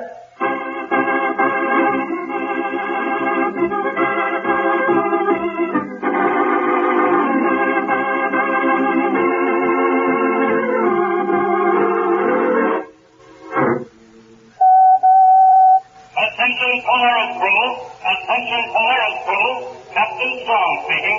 Report to my office immediately for orientation assignment. That is all.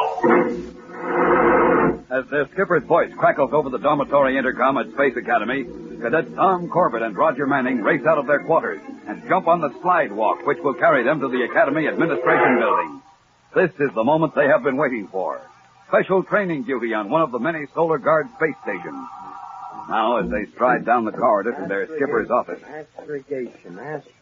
Hey, what in the universe are you mumbling about, Roger? Just putting in my pitch with Lady Luck, Tom. On our assignment, you mean? Nothing else. Just give me a nice 2-week course in astrogation right here at the Academy. Oh, I get it. So you can date Helen Ashton every night. That's right, Space Boy. Say, have you ever seen anything like her? What lines? Like I know. Just like a rocket destroyer. And you're a space cruiser closing in. Yeah, that's right. And class? Listen, she's got more class. Okay. Damp your tubes. Here's the skipper's office. Spaceman's luck, Roger. Spaceman's luck, Tom. Well, go ahead. Open the door. Hey, there's someone with the skipper. Uh-oh. Sorry, Captain Strong. I didn't know you were busy. That's all right, Corbett. Just wait there. Yes, sir. Hey, who's the character with the skipper? I'd hate to meet him on a dark night. Quiet, Roger. All right, Lord. I've studied all the reports. Do you have anything to add to them? Well, I just wanted to explain a couple of things, Captain. There is nothing to explain, Loring. Your flights have interfered with normal spaceplane operations. And we've had to send patrol ships to haul your freighters out of trouble 6 times in the last month. All because you won't follow regulations. I've only got a small freight business, Captain. 2 ships, that's all. I got to cut corners to compete with the big outfit. You don't cut corners out in space, Loring. So until you learn that, your company is grounded. What? You can't do that. Oh, yes, I can. Your charter to Venus is revoked for a minimum of 6 months. Maybe that will give you enough time to study the regulations. Now, look here, Strong. Who do you think you are? I'll show you who I am if you don't get out of this office right now and get that cramped ship of yours off our spaceport. Well, Mr. Big, eh? Okay, hotshot, you win. But we'll just see if you can keep me grounded. Boy, you really blasted him, Skipper. And I meant to, Manning. Space travel is dangerous enough without shoestring operators like Loring adding to our worries. Well, what did he do, Skipper? Oh, take a couple of hours to list all the complaints. Right now, I want to give you your assignment. That's what I've been waiting for. Now, boys, as you know, each cadet unit is sent to a particular Solar Guard station for on-the-spot training, giving you practical experience in what you've been taught in class. The Polaris unit is assigned to a 2-week tour of duty on Venus Space Station. Oh, no. Anything wrong, Manning? Oh, no, sir, but how about Astro? What about him? Well, he's left the unit for special duty. I guess that means we don't have to go to the space station until he returns, do we? Cadet Astro will join your unit on the station. Any more questions? No, sir. All right. Now return to your quarters and get your gear together. We blast off at 1800 hours.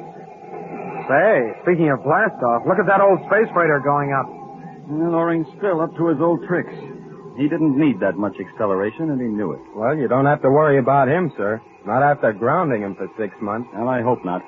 That he's a sharp operator. It's better to keep an eye on him than be sorry.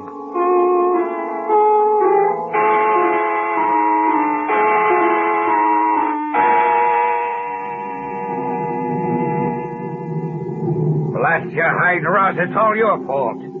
You hadn't run that extra flight from Venus against orders, you wouldn't have made that forced landing.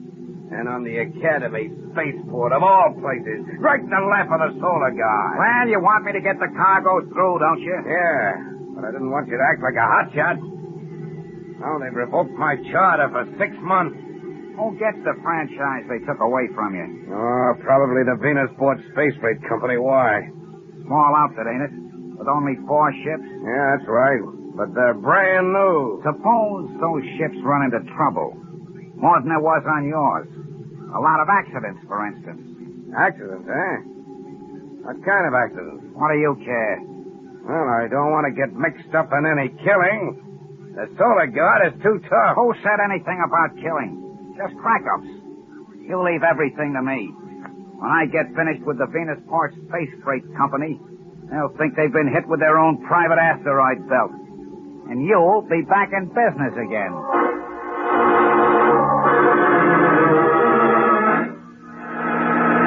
We'll We'll return to the exciting adventures of Tom Corbett, Space Cadet, in just a moment. So stand by. Say, all you space cadets, how'd you like to be in that rocket ship blasting off into space? Well, that's only one of the thrilling adventures to come in the future. Now, you've heard people say that the future belongs to those who prepare for it. Well, the smart thing for you to do is to start preparing right now.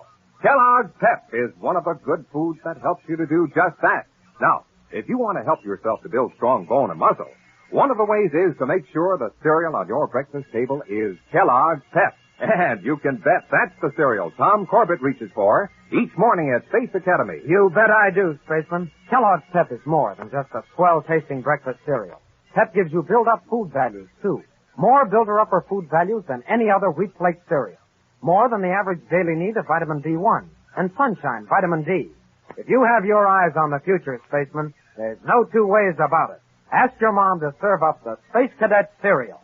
Kellogg's Pep. And wait till you taste that special Kellogg malty flavor. Why, you'll be back for second helping just about every time. Now, just remember, for the cereal that gives you top-notch flavor and build-up wheat values, too, get the build-up wheat cereal, Kellogg's Pep. P-E-P. Pep.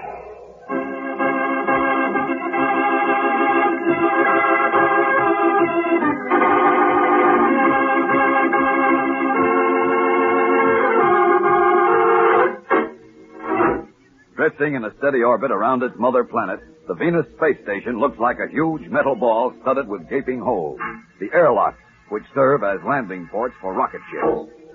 Now, after several days of indoctrination, we find Tom Corbett and Roger Manning on duty at their respective stations. Space Freighter Janie Allen from Venus Space Station. Your approach course is 197, corrected. Reduce speed to minimum thrust and approach spaceport landing deck 3. End transmission. Working hard, space boy? Well, Roger, what are you doing here? There's nothing to do up on the radar deck. Besides, I have the emergency alarm on. Brother, of all the crummy places to be stuck. Could be worse. Nothing could be worse. Helen Ashton on Earth and me on a space station. Well, we're doing an important job, Roger, and doing it well, or Captain Strong wouldn't leave us alone so much. Yeah, he's too busy worrying about those accidents on the Venusport freight ship. Now, if I only had a teleceiver... What do you need a teleceiver for? To give me some company. Say, I wonder if I change the frequency... What frequency? Space boy, I'm beginning to get a rocket blasting idea. See you later. Hey, Roger, wait a minute. Roger! Oh, great. Now what kind of mischief is he up to?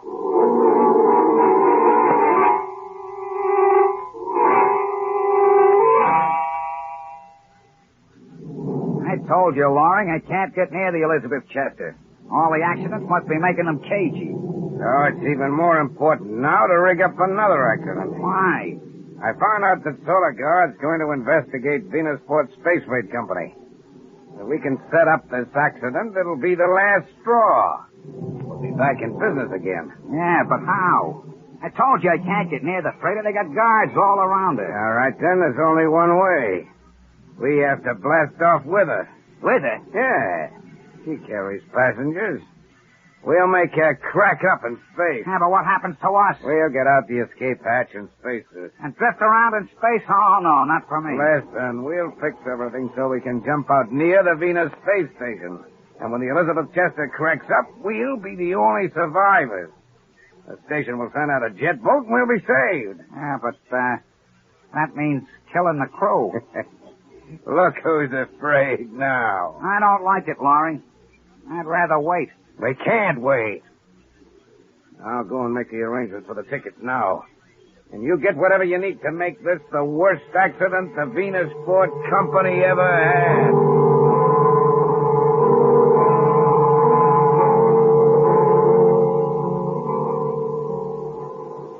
Jetliner San Francisco from Venus Space Station. You are cleared on Space Lane J, Level 2. Make standard check for approach orbit to Earth's destination. End transmission. Good morning, Tom. Oh, good morning, Captain Strong. Message for you from Solar Guard headquarters on Earth. Thanks. It's about those accidents on the Venusport Freight Company's ships. There's going to be an investigation. I should think there would be. They've had 4 accidents in the last week. Worse record than Loring's company. That's strange, though, that this outfit has mule ships. Oh, well, that's space travel for you. Never can tell what'll happen. Oh, by the way, isn't Manning on radar watch? Why, yes, sir. Well, it's 8:47. Why hasn't he made his standard quarter-hour check? Well, he may be plotting some space junk, sir. Well, he's still supposed to report. Yes, sir. I think I'd better go up there and find out if anything's wrong. Well, I'm sure everything's okay, sir. Oh, you are, eh? Well, knowing Manning as I do, I'm not. Pull in your horns, Roger. There's a space storm coming your way.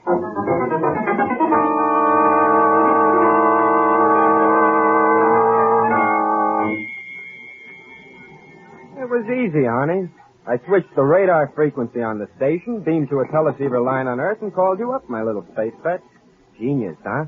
Now, don't forget, we have a date exactly 5 days from today, and... Yeah, what do you... Uh-oh. Bye, baby. Morning, Captain Strong. What's going on here, Manning? I, was talking, sir. Talking? To whom? To whom, sir? That's what I asked you, Manning. I was, talking to Worth, sir. Was the conversation official business? You mean official, like here on the station? Official, like here on the station? No, sir. You failed to make your quarter-hour check to tower control. Yes, sir. And you've altered official equipment for your personal use. Yes, sir. Are you aware of the seriousness of your negligence? I'm aware of that, And sir. can you repair the radar and use it as it was intended? Yes, sir. Then do so immediately. There are ships in flight depending on your information. Perhaps this is the answer to a sudden outbreak of accidents since you arrived on this station. But this is the first time I've done this, sir. I can only believe what I see, Manning. Maybe this is the first time. I hope for your sake it is. Yes, sir. Meantime, when you are not on duty, you are confined to your quarters. I'll decide on disciplinary action later.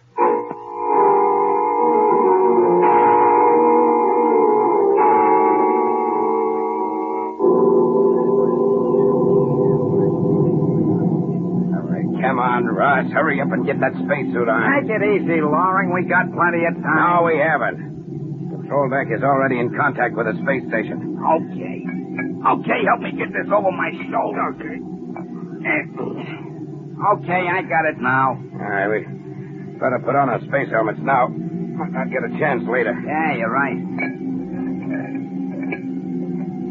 You all set? All set. Better check the companionway. Make sure it's clear. Some of the crew might think it's kind of funny for us to be walking around in spacesuits. Hold it. It's all clear. Come on. Yeah, sure you know what to do, Loring. Yeah. I smashed the hydraulic system leading to the steering vane. Right. As soon as you finish the job, I cut the radar and communication cables. Lucky for us, we can reach the cables and the system lines near the control deck hatch. Easy now. There's the hatch. Got your tools ready? Yeah. I'll open the access plate. Come on, hurry up, Ross. In 10 minutes, I want this ship to be space-guard.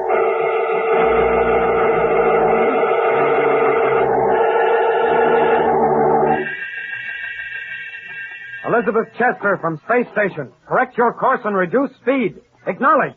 Acknowledge. Corbett, what's wrong? It's that space freighter, the Elizabeth Chester. She isn't decelerating fast enough and hasn't corrected course for the airlock approach. I can't seem to raise her. Well, isn't she following the radar beam in? No, sir. 6 degrees off. Well, keep trying to raise her. I'll go up to the radar deck and see what's wrong. You'd better, sir. Another minute on this heading and she'll plow right into us.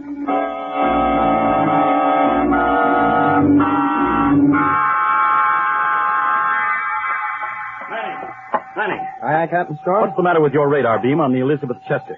She needs it to get into the airlock. I've got it on her, sir, but they're not picking it up. Are you sure you reset the beam properly after that stupid trick you pulled? Yes, sir, I'm positive, but it just isn't reaching the Elizabeth Chester. I don't know why. Manning, if that ship crashes, I'll hold you personally responsible. Hey, the disaster alarm. Attention emergency crews! Attention emergency crews! Stand by for crash approach! Near airlock 7. Stand by for crash approach!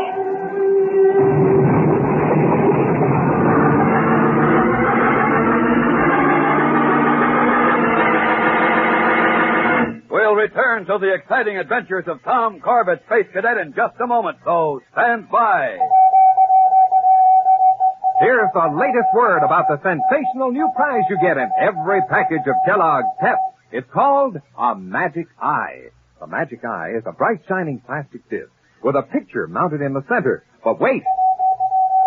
Here's the big news. You can jiggle the magic eye, and the picture actually starts moving in exciting action. Yes, Spaceman, the word is going around. The Magic Moving Picture Eye is the terrific new prize that you get free at no extra cost in every package of Kellogg's Pep.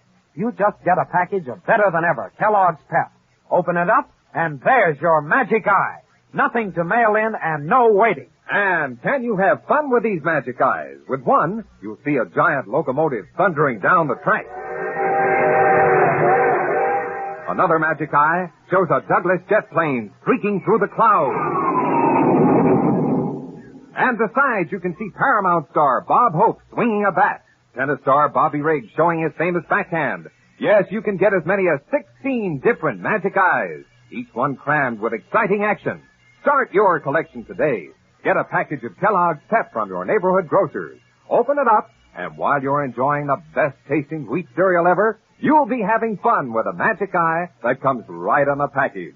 Don't wait. Start your magic eye collection now.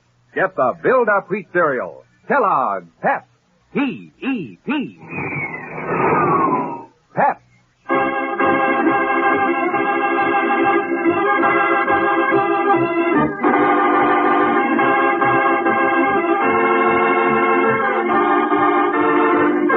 A space freighter has crashed into Venus Space Station. The Elizabeth Chester, sabotaged by Loring, the owner of a rival freight company, and Ross, his chief pilot. Now, an hour later, Tom and Roger wait anxiously for Captain Strong. Oh, sit down, Roger. Everything will be okay. Nothing will make all those guys in the crew okay, Tom. I'm nothing but a space-happy bum. Now they'll probably kick me out of the academy. Roger, are you sure that beam was working? Tell you, Tom, I had the Chester smack on the button. I checked it 4 times. I know that beam was okay. Well, there's one way to find out, Manning. Captain Strong. Do you have any suggestions, sir? We'll try anything. I know that beam was okay, sir. Manning, you still face a serious charge for changing the frequency scale, but I don't think you would deliberately lie, so here's what I want you to do.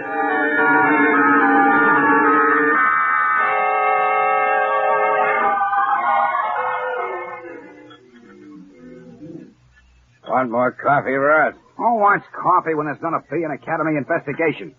Suppose they find out that we cut the radar cable. Relax, will you? Strong doesn't suspect a thing. Besides, he has the cadet under arrest. You don't know these guys in Space Academy. They don't stop digging for facts, they'll find out. They can't prove a thing. The crew's dead and the ship's nothing but a pile of junk. Here, drink this coffee. I know we shouldn't have tried it. It was crazy. It was all your idea, Loring. Will you forget it? They'll find out, I tell you. Shut up, you fool. Here comes Strong. Hello there, Strong. I wanted to talk to you, see about transportation to Venusport. You're not going to Venusport, Loring. You're under arrest. You and Ross. Arrest for what? Sabotage and wholesale murder. Oh, you're crazy. You can't prove anything. Yes, we can, Loring. We just checked that radar beam with a dummy run on a jet boat. The beam was in perfect order, on the exact frequency. Okay, so it was. How does that make us guilty? Well, that in itself didn't, but it opened up a whole new line of investigation. It showed there must have been something wrong with the space freighter's receivers, and we examined the wreckage closely. We found that the radar cables had been cut. So had the hydraulic lines for the steering deck. You're trying to pull a fast one. That space freighter's just a mess of junk. It smashed itself to pieces. They're lost out in space. Oh, no, Loring. You forgot an elementary rule of space. Everything drifts in a regular orbit. Nothing is lost in space.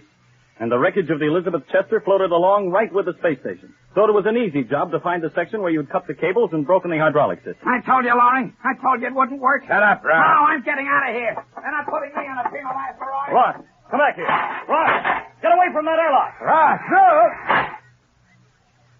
The poor devil, he picked the wrong airlock. Hey, he's gone. Yes, that airlock opened out into space.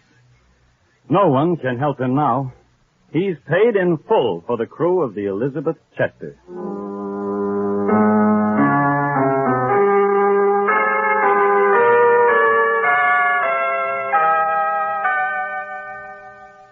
Well, boys, Loring made a full confession, and I'm taking him back to Earth for trial. But Manning, so help me, If you get into any more trouble... I promise, Captain Strong, from here on in, I'm strictly an earthworm. Skipper, suppose Ross hadn't run for it. There wouldn't have been any proof at all. No, there wouldn't. But it was the one thing I counted on most. Ross was an old Space Academy cadet, a few years before me. Oh, he didn't graduate, but he knew how thorough the Academy is in its investigations and what it means to accuse a cadet of a crime. He couldn't take it. Gosh, we're important people. Oh, you're not important. It's what you represent, Manning. And that's what Ross was afraid of. He knew when a Space Academy cadet or a Solar Guard officer says black is black, it's not green, pink, gray, or blue. It's black. And remember that, Manning. Uh-oh. Roger, what's the matter? Well, does that include everything you say to everybody? Everything? Oh, no. What's the matter, Manning? Well, you look sick. With all the promises he's made to about 24 girls, I guess he should look sick.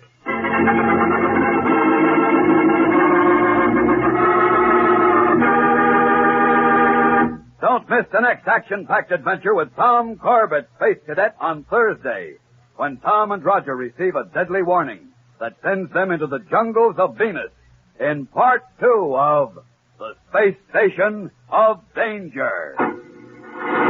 Tune in, same time, same station, for the next thrilling interplanetary adventure with Tom Corbett, Space Cadet. Brought to you by Kellogg's Pep, the build-up wheat cereal.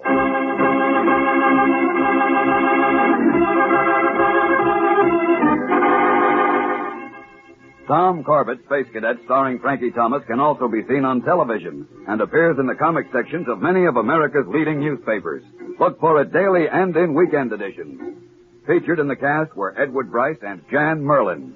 Today's program was written by Richard Jessup and directed by Drex Hines. Jackson Beck speaking.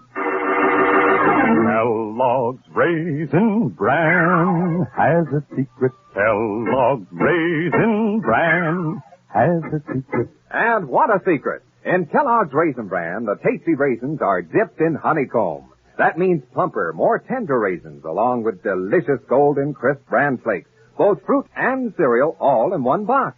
And no other raisin brand but Kellogg's gives you the tender goodness of raisins dipped in honeycomb. That's Kellogg's secret. So for your breakfast, make sure you get Kellogg's, because Kellogg's Raisin Bran has a secret. This program came to you from New York. America is sold on ABC, the American Broadcasting Company. Kellogg's Pep, the build-up wheat cereal, invites you to rocket into the future with Stand by to raise ship. Blast off minus 5, 4, 3, 2, 1, 0.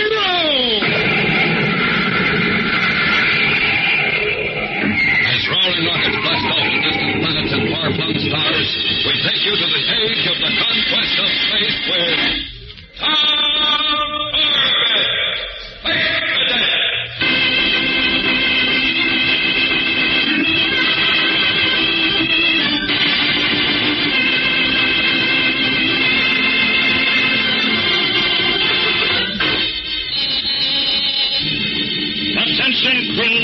Attention crew, we are clear of the asteroid belt. Resume scanner watch for Captain Parker and the missing rocket scout. Attention crew.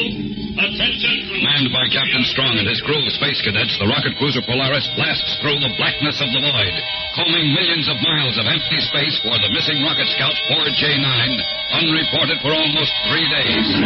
On the control deck, Tom Corbett and his skipper guide their powerful ship on an erratic search orbit, tracking down every target on the radar scanners, checking every wandering meteor. But as the hours pass, the search seems to grow more and more hopeless, and the reports from Roger Manning on the radar bridge topside become more and more discouraging. Control deck eye. Go ahead, Roger. Nothing in this area, Tom. Not even space does. Did we cover this whole sector? Backwards and forwards and inside out. All right. Stand by for orders. Captain Strong. I heard him, Tom. Let me speak to him. Right, sir. Here's the skipper, Roch. Hello, Manning. Did I answer? Where are we now? Approaching the orbit of Jupiter, 3 degrees above the planet of the ecliptic. All right. Rack up a new heading toward Ganymede and get it down to me. Aye, sir. 2 shakes of a spaceworm's eyelash. Pretty job. Tom, call Astro and tell him to cut speed to 1/4. Aye, sir. Control deck to power deck. Check in. Howdy, guy. User off, Astro. 1/4 space speed. You found anything? No, Astro. Preparing to change course. Oh, okay. 1/4 it is. 1/4 as ordered, Tom. Right. Listen, Tom. What? How long are we going to look for this needle? Space is an awful big haystack. I know, but I guess we'll search until we're sure of one thing. What's that? That Captain Parker is either alive or dead.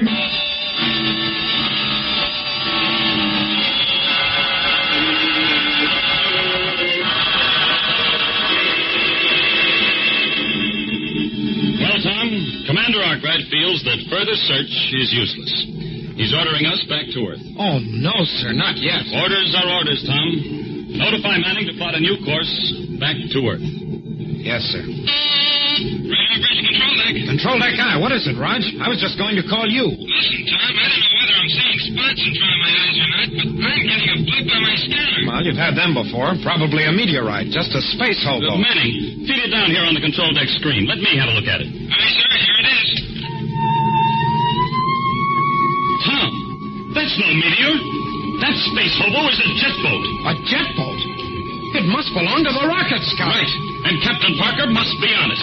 Break out the spacesuits, Tom. You and I are blasting over there in our own jet boat to take a look.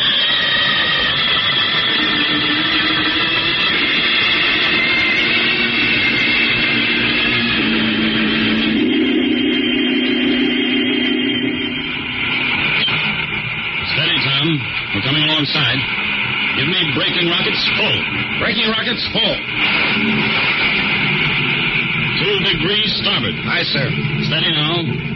Coming up on her. Magnetic couplers.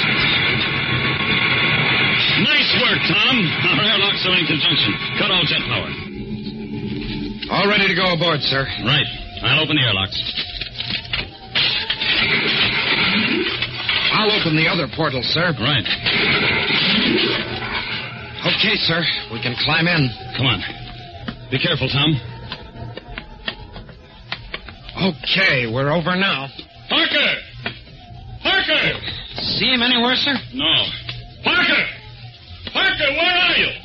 Pilot's compartment is empty, sir. So is the rest of the cabin, Tom. The boat is empty. Empty? Then what happened to Captain Parker?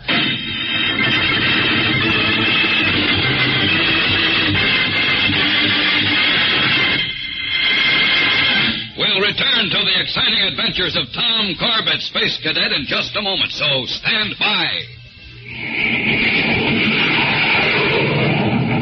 Hear that? Do you know what that sound is? It's a pioneer of the skies striking out for new worlds to conquer. You're listening to the blazing roar of a jet plane.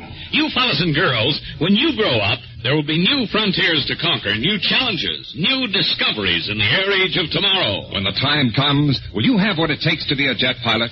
Well, the smart thing to do is to start your training now. Learn all the different kinds of jets. And what's more important, keep yourself in top-notch trim. That's where Kellogg's Pep can help you. Kellogg's Pep is more than just a swell-tasting cereal. Kellogg's Pep supplies you with important food values. Food values you need to keep yourself in top-notch shape. And that's why it's so smart to make sure you eat Kellogg's Pep every single morning. Because Kellogg's Pep gives you more of those builder-upper food values than any other wheat flake cereal. And Pep gives you real flavor, too. A flavor that keeps you coming back for more. Ask Mom to start serving Kellogg's Pep first thing tomorrow. Help yourself to get set for your future by helping yourself to the better-than-ever build-up wheat cereal, Kellogg's Pep. P-E-P. Pep. And stay tuned for the big news about the swell prize you get in every package of Kellogg's Pep.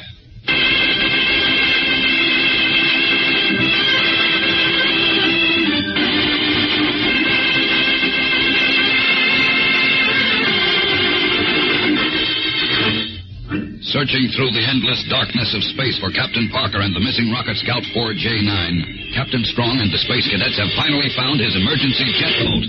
drifting aimlessly near the orbit of Jupiter. But when Tom and Captain Strong board the boat, they find it empty. What do you suppose could have happened to him, Captain Strong? Think he abandoned ship? No, not at all. As a matter of fact, I don't think Parker ever blasted off in this boat. What? The food lockers are still full of emergency rations. Well, there's water in the tanks. The oxygen supply is full. Then maybe the boat was launched by accident. No, hardly. The controls are set for automatic flight in what looks to me like a wide orbit around Jupiter. Then Parker simply jettisoned the boat? Yes, but for a reason, of course. He was leaving it as a sort of marker or signpost. Hey, not bad. But then he should have left some kind of a message. Oh, he did. Right here on the control panel, in the logbook. What's he say? Rocket Scout 4J9 hit by meteor, losing reaction mass, communications out, only enough fuel left to reach Jupiter. Jupiter? Oh, no, he didn't. Only chance will be he crash landing on surface of Jupiter, leaving jet boat and message, praying you will find me, signed Mitch Parker, Captain, Rocket Scout 4J9. What a choice he had. To die in space or land on Jupiter, the worst planet in the whole solar system. And this message is dated 4 days ago, Tom. 4 days? He can never survive on Jupiter that long. No, if he even reached it. Well, come on. Let's get back to the Polaris. We've got some heavy blasting to do.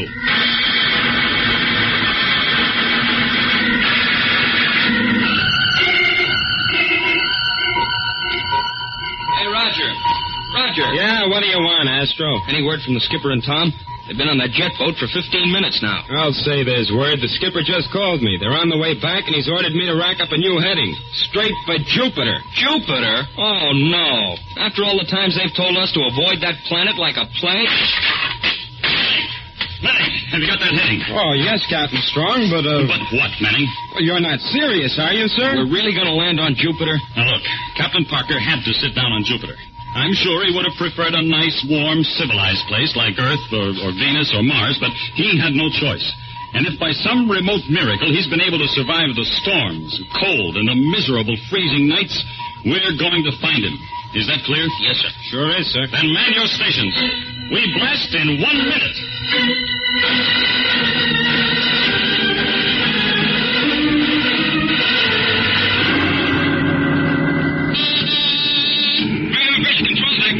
Control that guy. Tom, I'm getting a signal from the surface of Jupiter. What? I can hardly make it out through all the static, but I'm sure it's a radio signal. Manning, this is Captain Strong. Feed it down here, quick. Here it is, sir.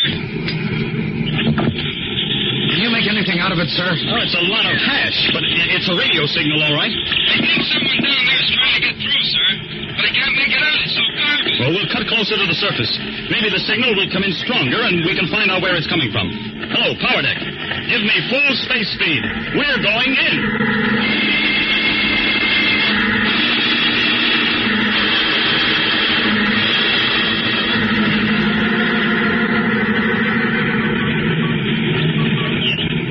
This is the strongest the signal has been. Parker must be on Jupiter somewhere. Tom, tell Astro and Manning to stand by their intercoms. I want to talk to all of them. Aye, sir. Attention, crew. Stand by. Skipper wants to talk to us. Astro standing by. What's up, Junior? Stop wasting time, Rod. You'll find out soon enough. My, making noises like a real head shot again. All right, fellas, pay attention. Now, this is a decision for all of us to make. There is reason to believe that Captain Parker is alive on Jupiter. The strength of the signal indicates he's somewhere in the area directly below us. Well, what are we waiting for, sir? Let's get him. Now, let me tell you a few things about Jupiter first, Manning. Even though it's a giant planet, it whirls on its axis like a top. Now, this action creates storms that make our hurricanes on Earth seem like spring breezes. After listening to Manning, sir, big winds never bother us anymore. Very funny. Now, pay attention. This is nothing to joke about. The days are only 6 hours long, and it's plenty cold. But when night falls, it becomes so cold that no living thing can exist on its surface for more than 20 minutes. Nice friendly planet. No, I'm not through yet. Gravity on Jupiter is 2.5 times that of Earth. So every step you'll take, you'll feel as if you're dragging a ton of plutonium. And finally, the atmosphere is full of noxious gases, methane and ammonia. Now, what do you say? Only one thing I can think of, sir. When do we land? Do you all feel that way? I always wanted to pick up some weight. I'll gain 300 pounds in no time. How about you, Manning? You need help in keeping these jokers out of trouble, sir. Count me in. Thanks, boys. Then stand by for landing. Ready or not, Jupiter, here we come.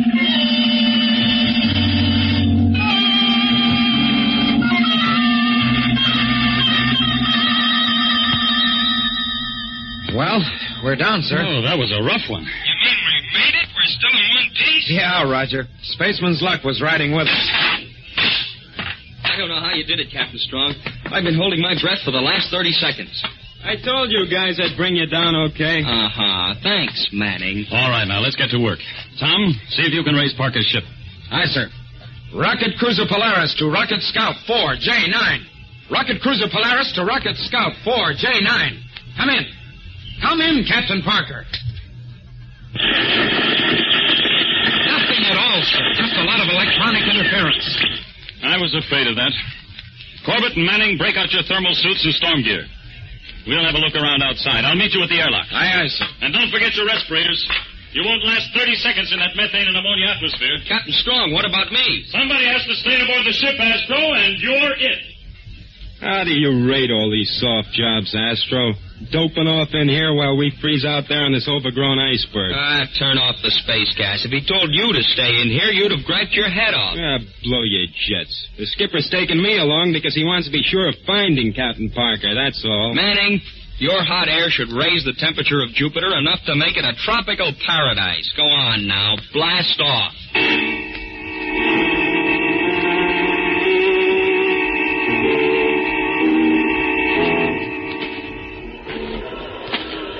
Captain, I'm beat. Can't we rest a while? My legs feel like dead weights. I can hardly drag them. Yeah. I'm in the same orbit, sir. All right. We'll stop for a minute. I'm tired myself. That's no wonder. We each weigh about 450 pounds. 450 pounds?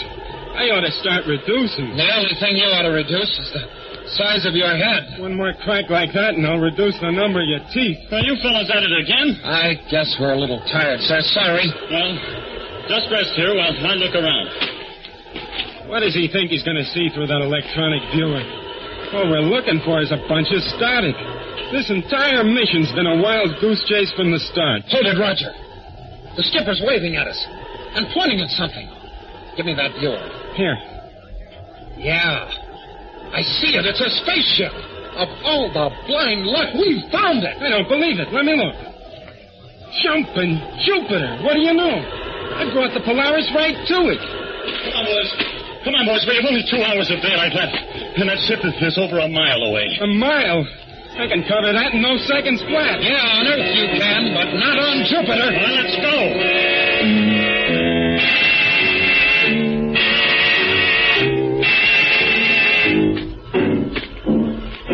Here we are, boys. We made it. I don't see how. Me either. Now, give me a hand here. I got to open the airlock. Come on, Rog. Crack away. Some of this ice. Yeah. A little more on this side, boys, and the airlock will be free. I've got it. All right. Now, let's hope it'll open. There it goes. This side, quick. And don't fall, or we'll need a derrick to pick you up. Step it up, will you, Junior? Let's get out of this cold. Outer portal cleared, sir. Now, close it. I'll equalize the pressure. Pressure system sounds like it's in good shape, so the hull isn't sprung. Thank goodness for that. Pressure equalized. All right, boys. You can remove your masks now, and let's go. These scouts aren't very big. We won't have far to look. All right, this way. Pilot's compartment is up forward. Look at all those sacks of mail. Well, an awful lot of people aren't going to get letters. No, we'd never be able to transfer all this stuff ourselves. Tom, give me your space light, quick. Oh, here you are, sir. Hey, look! On the floor of the flight compartment. Why, it's Parker. He's not moving. Great Ganymede, is he? Oh, he's still alive, Manning, but he's in a bad way. We've got to get him back to the Polaris. Oh, we can't carry him, not under this gravity. We've got to, somehow. On the ball, fellas.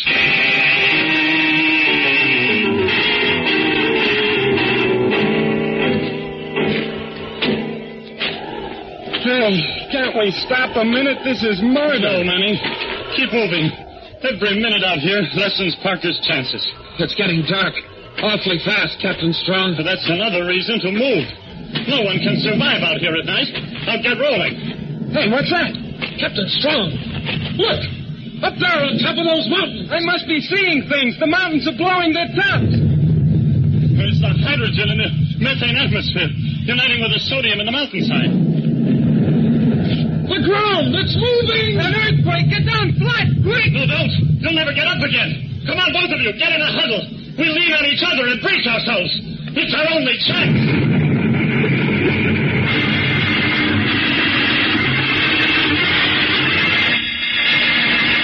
We'll return to the exciting adventures of Tom Corbett, Space Cadet, in just a moment. So stand by.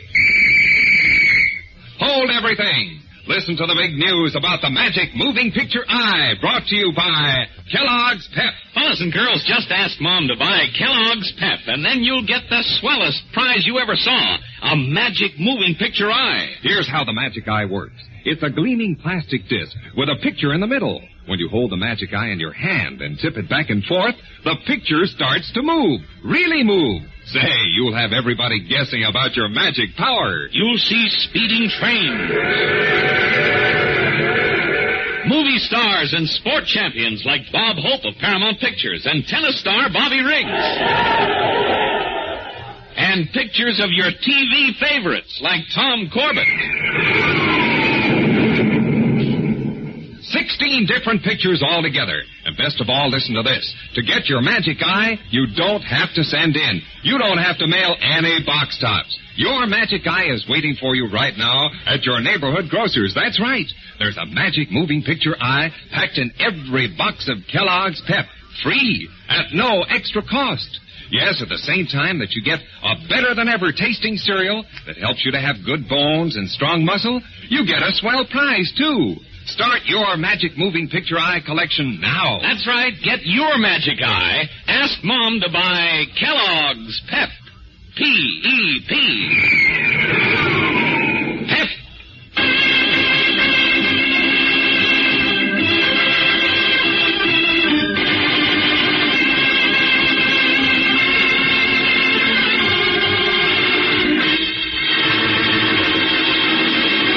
Finding Captain Parker in the wreckage of his rocket scout on the surface of Jupiter, Tom, Roger, and Captain Strong tried desperately to carry the unconscious man back to their rocket cruiser, the Polaris. But they have to fight the overwhelming gravity force on the planet. Gravity that adds almost 300 pounds to their weight, making each step a tremendous effort. Then suddenly, halfway back to the Polaris, the surrounding mountains seem to explode, and the ground heaves and shakes beneath their feet. Hang on, boys. Try not to fall down. This planet's gone crazy. How long will this last, Captain Strong? There's no way of telling. Maybe seconds. Maybe hours. Captain, I can't take much more of this. Well, you've got to, Manning. Hey, look! The ground is opening up. We're dead ducks. Run for it. No, wait.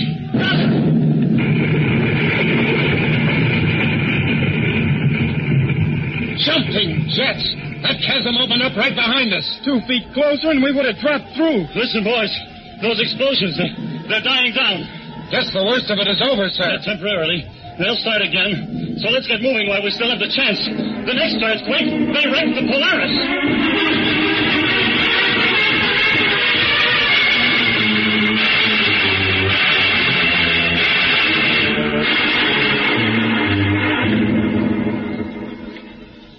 By the rings of Saturn, I never thought you fellas would make it. What's the matter? Think we're a bunch of sissies? Hey, what's the matter with you, Roger? You're talking like you had a mouthful of hot potatoes. My face, it's just cold, that's all. I haven't thawed out yet. Well, at last we found something to keep him quiet.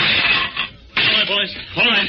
Man your stations. Those mountaintops are starting to flare again. Gangway, I've had enough of that routine. Rocket motors are warmed up and ready, sir. Right. Make this fast, Astro. You bet, sir. Strap in, Tom. Yes, sir. But what about Captain Parker? Oh, he's pretty sick. I think he'll pull through. He's asleep now down in my cabin. All right, now, stand by for blast-off. Attention, crew. Stand by for blast-off. Radar bridge mounting ready. Lower deck, Astro ready. Energize the cooling pumps. Pumps in operation, sir. Feed reactant. Make it D13 to counteract the gravity.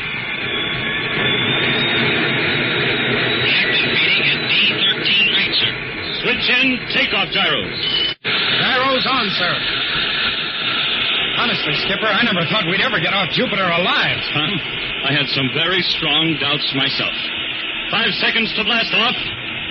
4. Goodbye, Jupiter. 3. If I ever see you again, it'll be through a telescope. 0. Rocket away!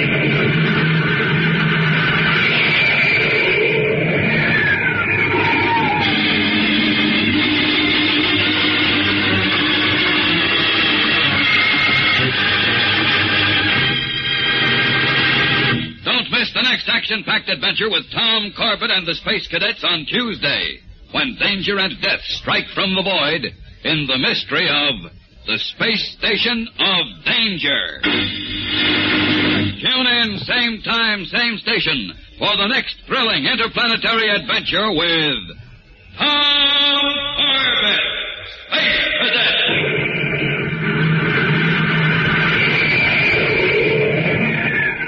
Brought to you by Kellogg's Pep, the Build-Up Wheat Cereal.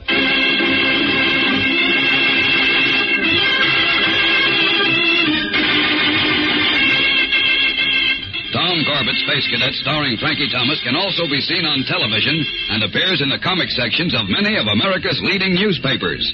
Look for it daily and in weekend editions. Featured in the cast are Al Markham as Astro, Jan Merlin as Roger Manning, and Edward Bryce as Captain Strong. Today's program was written by Jack Weinstock and Willie Gilbert, directed by Drex Hines. Jackson Beck speaking. Kellogg's Raisin Bran has a secret. Kellogg's Raisin Bran has a secret. And what a secret! In Kellogg's Raisin Bran, the tasty raisins are dipped in honeycomb. That means plumper, more tender raisins, along with delicious golden crisp bran flakes, both fruit and cereal, all in one box. And no other raisin bran but Kellogg's gives you the tender goodness of raisins dipped in honeycomb. That's Kellogg's secret. So for your breakfast, make sure you get Kellogg's, because Kellogg's Raisin Bran has a secret. Kellogg's Pep, the Build-Up Wheat Cereal, invite you to rocket into the future with Tom Corbett, Space Cadet. Stand by to raise ship. Blast off minus 5, 4, 3, 2, 1, 0!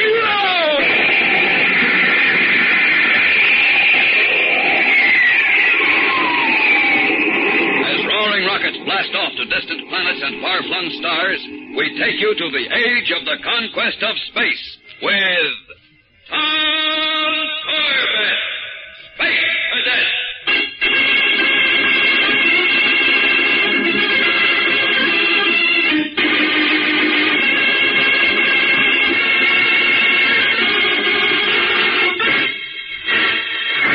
500 million miles out in the cold, black depths of space, a small rocket scout blasts across the invisible path marking the orbit of Jupiter on course to Earth.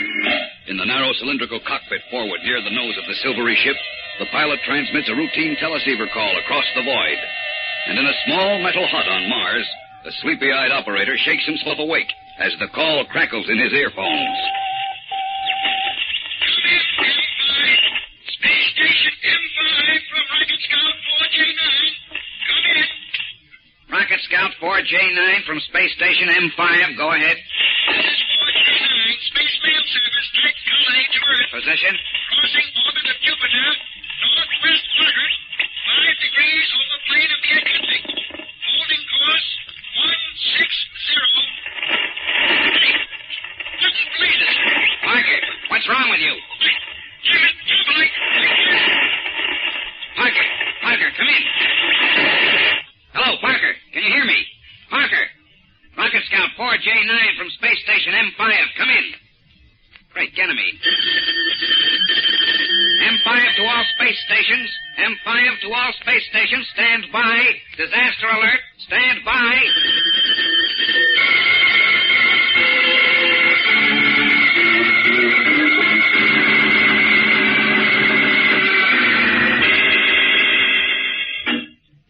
Here's the story, Captain Strong.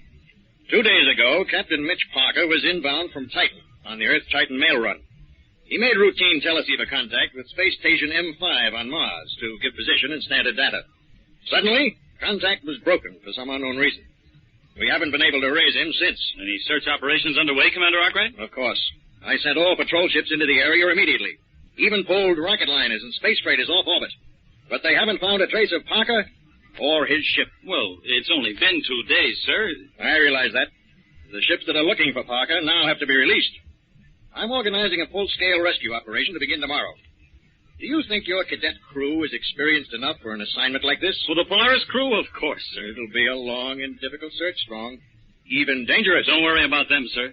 Tom Corbett, Astro, and Roger Manning are the best cadets in the Academy. In spirit, teamwork, and cooperation, they excel at... Oh, excuse me, Strong. Yes, sir. Come in. Polaris unit reporting, sir. Great Jupiter.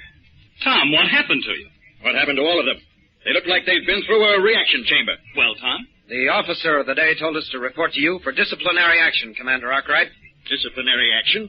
What's the charge? We're charged with fighting and wrecking the furniture in our dormitory, sir. I see. Well, Captain Strong, so this is your Polaris crew. Is this what you call teamwork, spirit, and cooperation?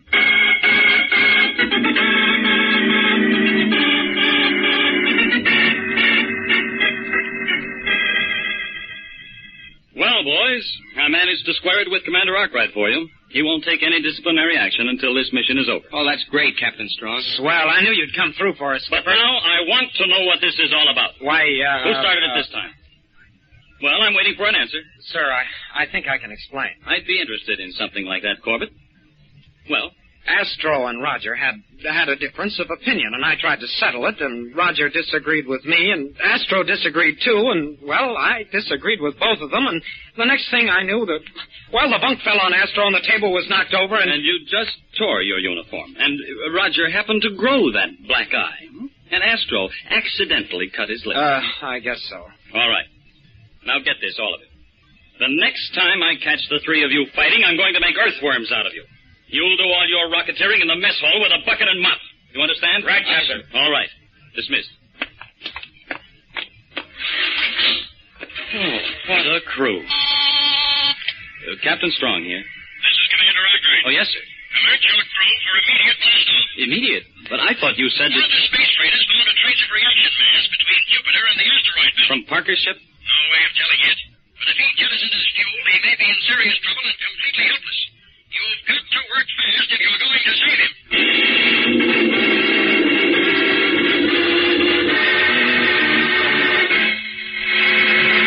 We'll return to the exciting adventures of Tom Corbett, Space Cadet, in just a moment, so stand by. Listen to this jet plane streak through the air. That's a Republic Thunderjet up on a test flight. Jets like that are pioneers of the sky, leading the way to the air age of tomorrow. And the men who fly those jets are pioneers, too, blazing a trail for youth to follow. Would you be able to fly a jet? Well, maybe not right now, but you can build yourself up so that you'll be ready when the time comes. And one important thing to do right now is to have a good, nourishing breakfast every single morning with Kellogg's Pep, the build-up wheat cereal. Then, while you're thinking about flying jets, you can be taking on the builder-upper food values that jet pilots must have to do a good job. So start now. Eat plenty of Kellogg's Pep. Get all the strength and muscle-building food values that Pep can give you. And say, when you taste that swell Pep flavor, you want a second bowlful. Ask Mom to get the better-than-ever build-up cereal, Kellogg's Pep. P-E-P. Pep. And listen for news about the swell prize you get in every package of Kellogg's Pep in just a few minutes.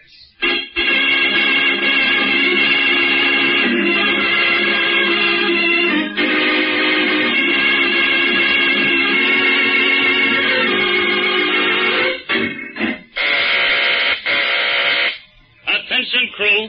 We've cleared Earth's atmosphere on course to asteroid belt.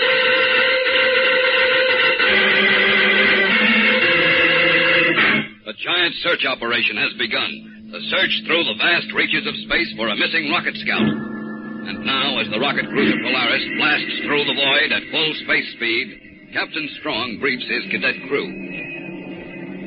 Now, according to the last report from Central Control, traces of reaction mass have been found near the asteroid belt. Mass that might have been jettisoned from Captain Parker's ship. Jettisoned, Captain? Or would there have been a leak in the hull? No, that remains to be seen. In any case, the Vega, the Hydra, and the 3 rocket destroyers are already tracking down the mass.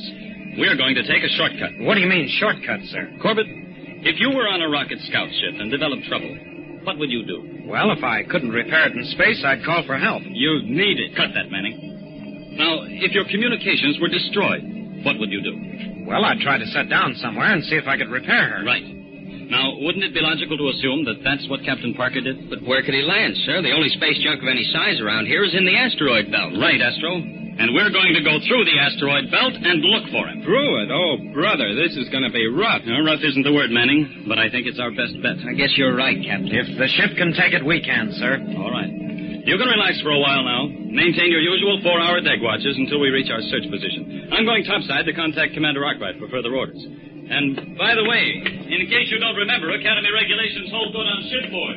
No fighting. Yes, sir. Lucky thing for you guys. What do you mean, Roger? That no fighting order. I'd like to wrap you guys up good. Oh, now listen, Roger. Have you still got that chip on your shoulder? Let's forget it. We were all off our orbit. No, Junior, only you. We're all in the same unit, so I have to ride along with you. But that doesn't mean I like Why, it. you big sorehead. Hold it, Astro. Look, for the last time, Roger, you're making too much of this. Astro didn't mean what he said, and neither did I. So how about shaking hands and forgetting it? If Tom is willing, so am I. Fellas, I got a hot space flash for you. Go blow your jets.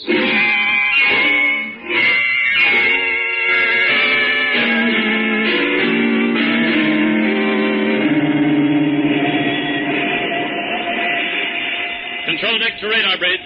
Check in. Radar bridge ready. How are we doing, Manning? Moving into the asteroid belt, sir. Pretty thick out there. My scanner screen's lit up like a Christmas tree. Now, don't worry about the small pieces of space junk. We can shed those. It's the big stuff we have to avoid. But don't worry, sir. I can play tag with these asteroids all day. Now, don't get smart, Manning. One of those chunks of iron can rip a hole in our side and tear us apart. End transmission. Now, Tom, call Astro. Tell him to cut down to 1/4. Aye, sir. Control deck to power deck. Power deck, aye. Astro, cut space speed 1/4. We're going to cut straight across the asteroid belt. 1/4 space speed, aye. Tom, turn on the magnascope and watch every passing asteroid big enough to hold a spaceship. Aye, sir. We're taking a long chance on a slim hope. Radar bridge control deck. There's a big one bearing down on us. Shift steering vanes 2.2, starboard 1 degree up. Hear that, Astro? Got it, Tom. Steering vane set. Give us a short blast, Astro. Back down. There she goes, sir. We missed her. Get a good look at it, Tom. Yes, sir. There was no ship on that space hobo. They're coming fast, Captain Strong. 2 of them bearing down on us. You'll have to walk a tightrope between them. All steering vanes 1.6 to port. Steering vanes set. Blast away, Astro. Hang on. Oh, that was a little too close. No rocket ship on either one of those babies, sir. Oh, this is a space-happy thing to do, but no, we're too deep in it now to turn back. I'm risking 4 lives and a rocket cruiser on a 1,000,000-to-1 shot. If we find Captain Parker, it'll be worth it, sir. Sure, but will our luck hold out?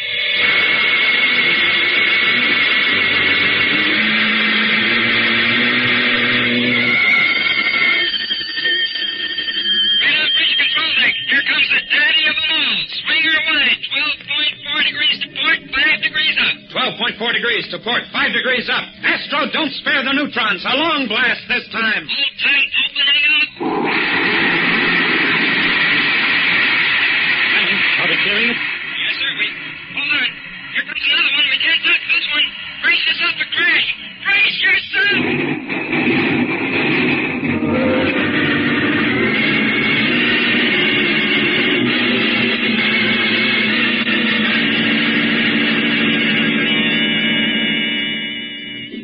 Oh, Tom, are you all right? I'm seeing stars of the 5th magnitude. Yeah, I'm seeing a few myself. You better call Astro and Roger. Aye, sir. Control deck to power deck. Check in. Check in. I'm ready to check out. Astro's okay, sir. All right, Astro. Go over the power deck for damage. Aye, sir. Control deck to radar bridge. Check in. Any damage up there? Now, that's a real intelligent question. We get clobbered up by a meteor and he asks if there's any damage. Tell the skipper all our communications are out. Scanners, teleceiver, radar, scopes, everything. You're kidding. No, I'm not. So it looks like we're sitting pretty, doesn't it? Flying through the asteroid belt, completely blind.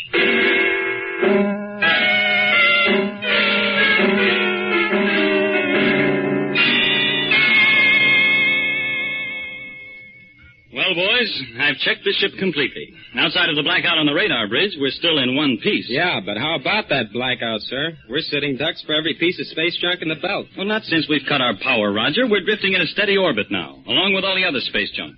Chances are we won't be hit, unless we try to break out. Yeah, but if we don't break out, Skipper, we'll drift around in this junkyard forever. We can't even call for help. Well, the damage is to the antenna and the main power relay. The relay can be fixed up inside the ship, but the antenna means a trip outside on the hull. Oh, brother, nothing I like better than waltzing around in space. Well, start practicing right now then, Roger. You, Astro, and I are going outside. Tom, you'll stay in here and work on the relay. Aye, aye, sir. All right. Suit up, boys, and meet me in the airlock in 2 minutes.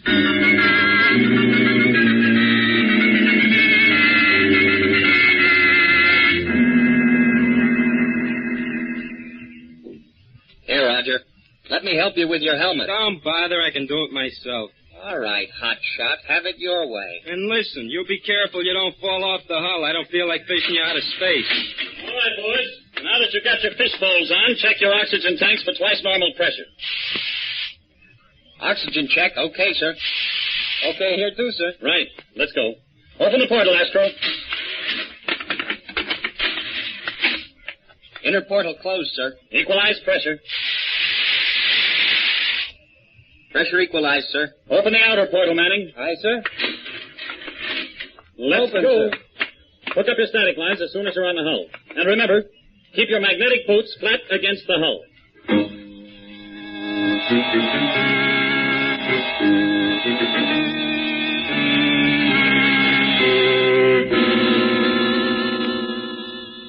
Hello, Astro. Manning, check in. What do you want, Junior? What's taking so long? What's going on out there, Roger? We're playing marbles with these pieces of space junk. Go back to your beauty nap and don't bother us.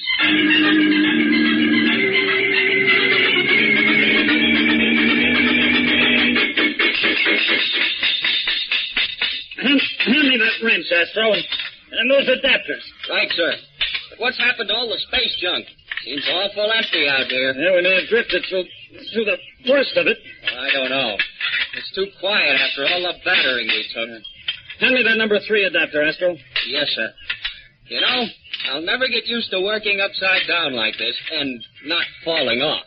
Free fall has its advantages. And one of them is having no weight. Captain Strong! Astro, get down! Quick! Here comes a meteor! Get down! By the craters of Luna, that was a close one. Yes, too close. Now listen, Manning. If you'd stop gassing so much and keep your eyes peeled with... Roger. Captain Strong, the static line is torn. Look, he's off the ship. He's drifting out into space.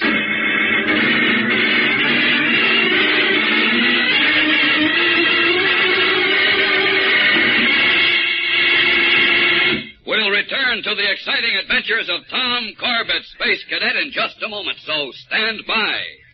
It's here. Yes, it's here. A brand new, exciting new premium in every package of Kellogg's Pep.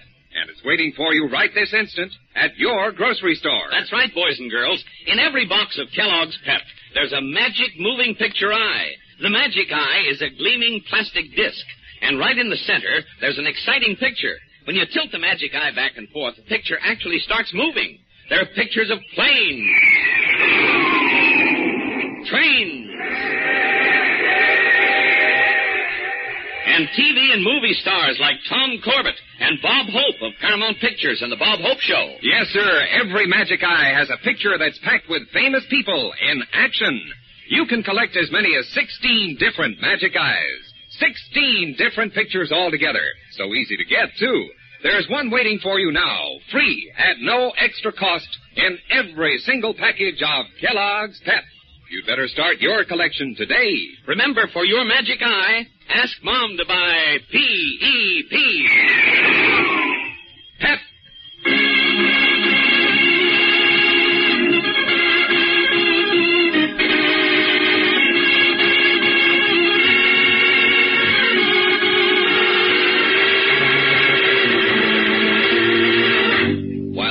The rocket cruiser Polaris making emergency repairs in space, Roger Manning is suddenly swept off and sent spinning helplessly into the void. Look, Captain Strong. There he goes, drifting down along the hull. Listen, Astro, call Tom. Quick. Tell him to bring out a body jet. Hurry. I'm going down to the fins. Maybe I can catch him. Right, sir. Hello, Tom. Tom, come in. Right here, Astro. How's it going? Listen, Roger's been knocked off the ship. He's drifting out in space. Great jumping Jupiter. Captain Strong wants you to bring out a body jet. Oh, no. By the time I suit up and get out there with a body jet, Roger will be out of sight. We'll never find him. What else can we do? Wait. I've got an idea. I'm going to maneuver the ship toward him. What? Hang on out there.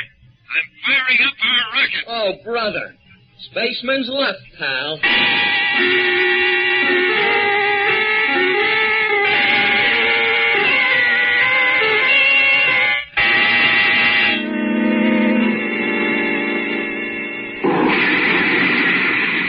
Astro, who fired our rockets? Tom did, sir. He's maneuvering the ship toward Roger. He figures it's Roger's only chance. Oh, that's risky.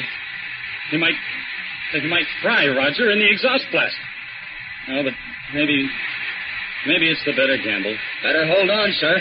I'm starting to cut around. Hello, Tom. Come in. Aye, sir.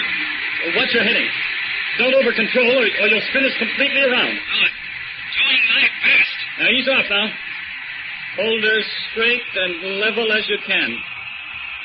You're heading right for Roger. You and Astro have to get him on the first pass, sir. I know. And we'll do it. You've cut your power. Now, let her drift. Right, sir.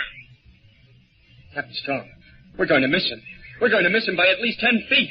Blast it. Tom, quick. Oh, wait a minute, sir. Play out my static line. I'm going to push off and try to grab him. Wait, Astro. Hang on to my line, sir. Here I go.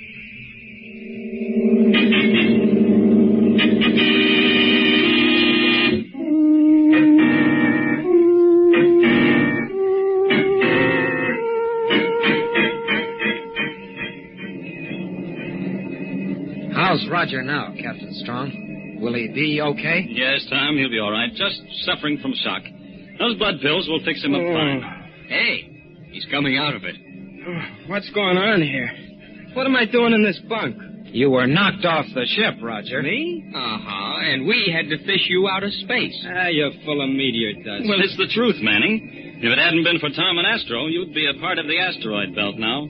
Just another piece of space junk. Yeah, I suppose I would. And Tom and Astro, That's right, Manning. Now, you just rest there. I'm going topside and start plotting our course out of here. Tom, Astro, you stay with him. I don't need anybody staying with me. I'm okay. You're not getting out of that bunk. We need all personnel in top condition. But don't forget, we still have to find Captain Parker. I'll see you later, boys. You want something, Roger? No, tell me something. Yeah? What did we have that fight about? Uh-oh, here we go again. Does it make that much difference, Roger? No, that's what I was driving at. It doesn't make any difference at all. And, I'm not very good at saying these things, but what you guys did for me and all, cut it out, will you, Manning? You'll have me crying. Yeah. Relax and act natural, will you? Go blow your jet.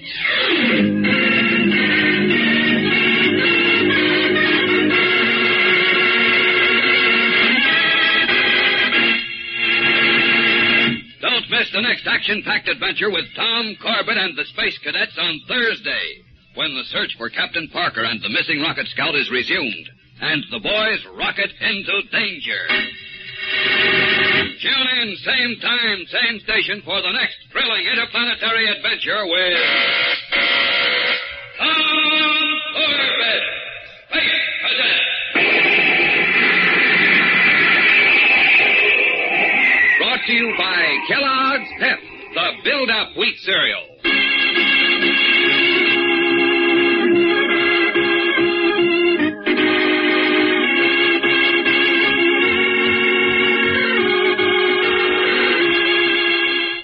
Tom Corbett, Space Cadet, starring Frankie Thomas, can also be seen on television and appears in the comic sections of many of America's leading newspapers. Look for it daily and in weekend editions. Featured in the cast are Al Markham as Astro, Jan Merlin as Roger Manning, and Edward Bryce as Captain Strong. Today's program was written by Jack Weinstock and Willie Gilbert, directed by Drex Hines. Jackson Beck speaking. Kellogg's Raisin Bran has a secret. Kellogg's Raisin Bran has a secret. And what a secret! In Kellogg's Raisin Bran, the tasty raisins are dipped in honeycomb. That means plumper, more tender raisins, along with delicious golden crisp bran flakes, both fruit and cereal, all in one box. And no other raisin brand but Kellogg's gives you the tender goodness of raisins dipped in honeycomb. That's Kellogg's secret. So for your breakfast, make sure you get Kellogg. And that brings us safely back to Earth after some exciting adventures with Tom Corbett, Space Cadet. Thanks so much for listening, and if you're enjoying my channel, please be sure to like, share, and subscribe. You can also show your appreciation by buying me a cup of coffee. The link is in the show description and in the comments section. So friends, I hope you have a peaceful night, keep your helmet close, your rockets ready, and join me next time for more classic radio from the golden age of imagination. Good night.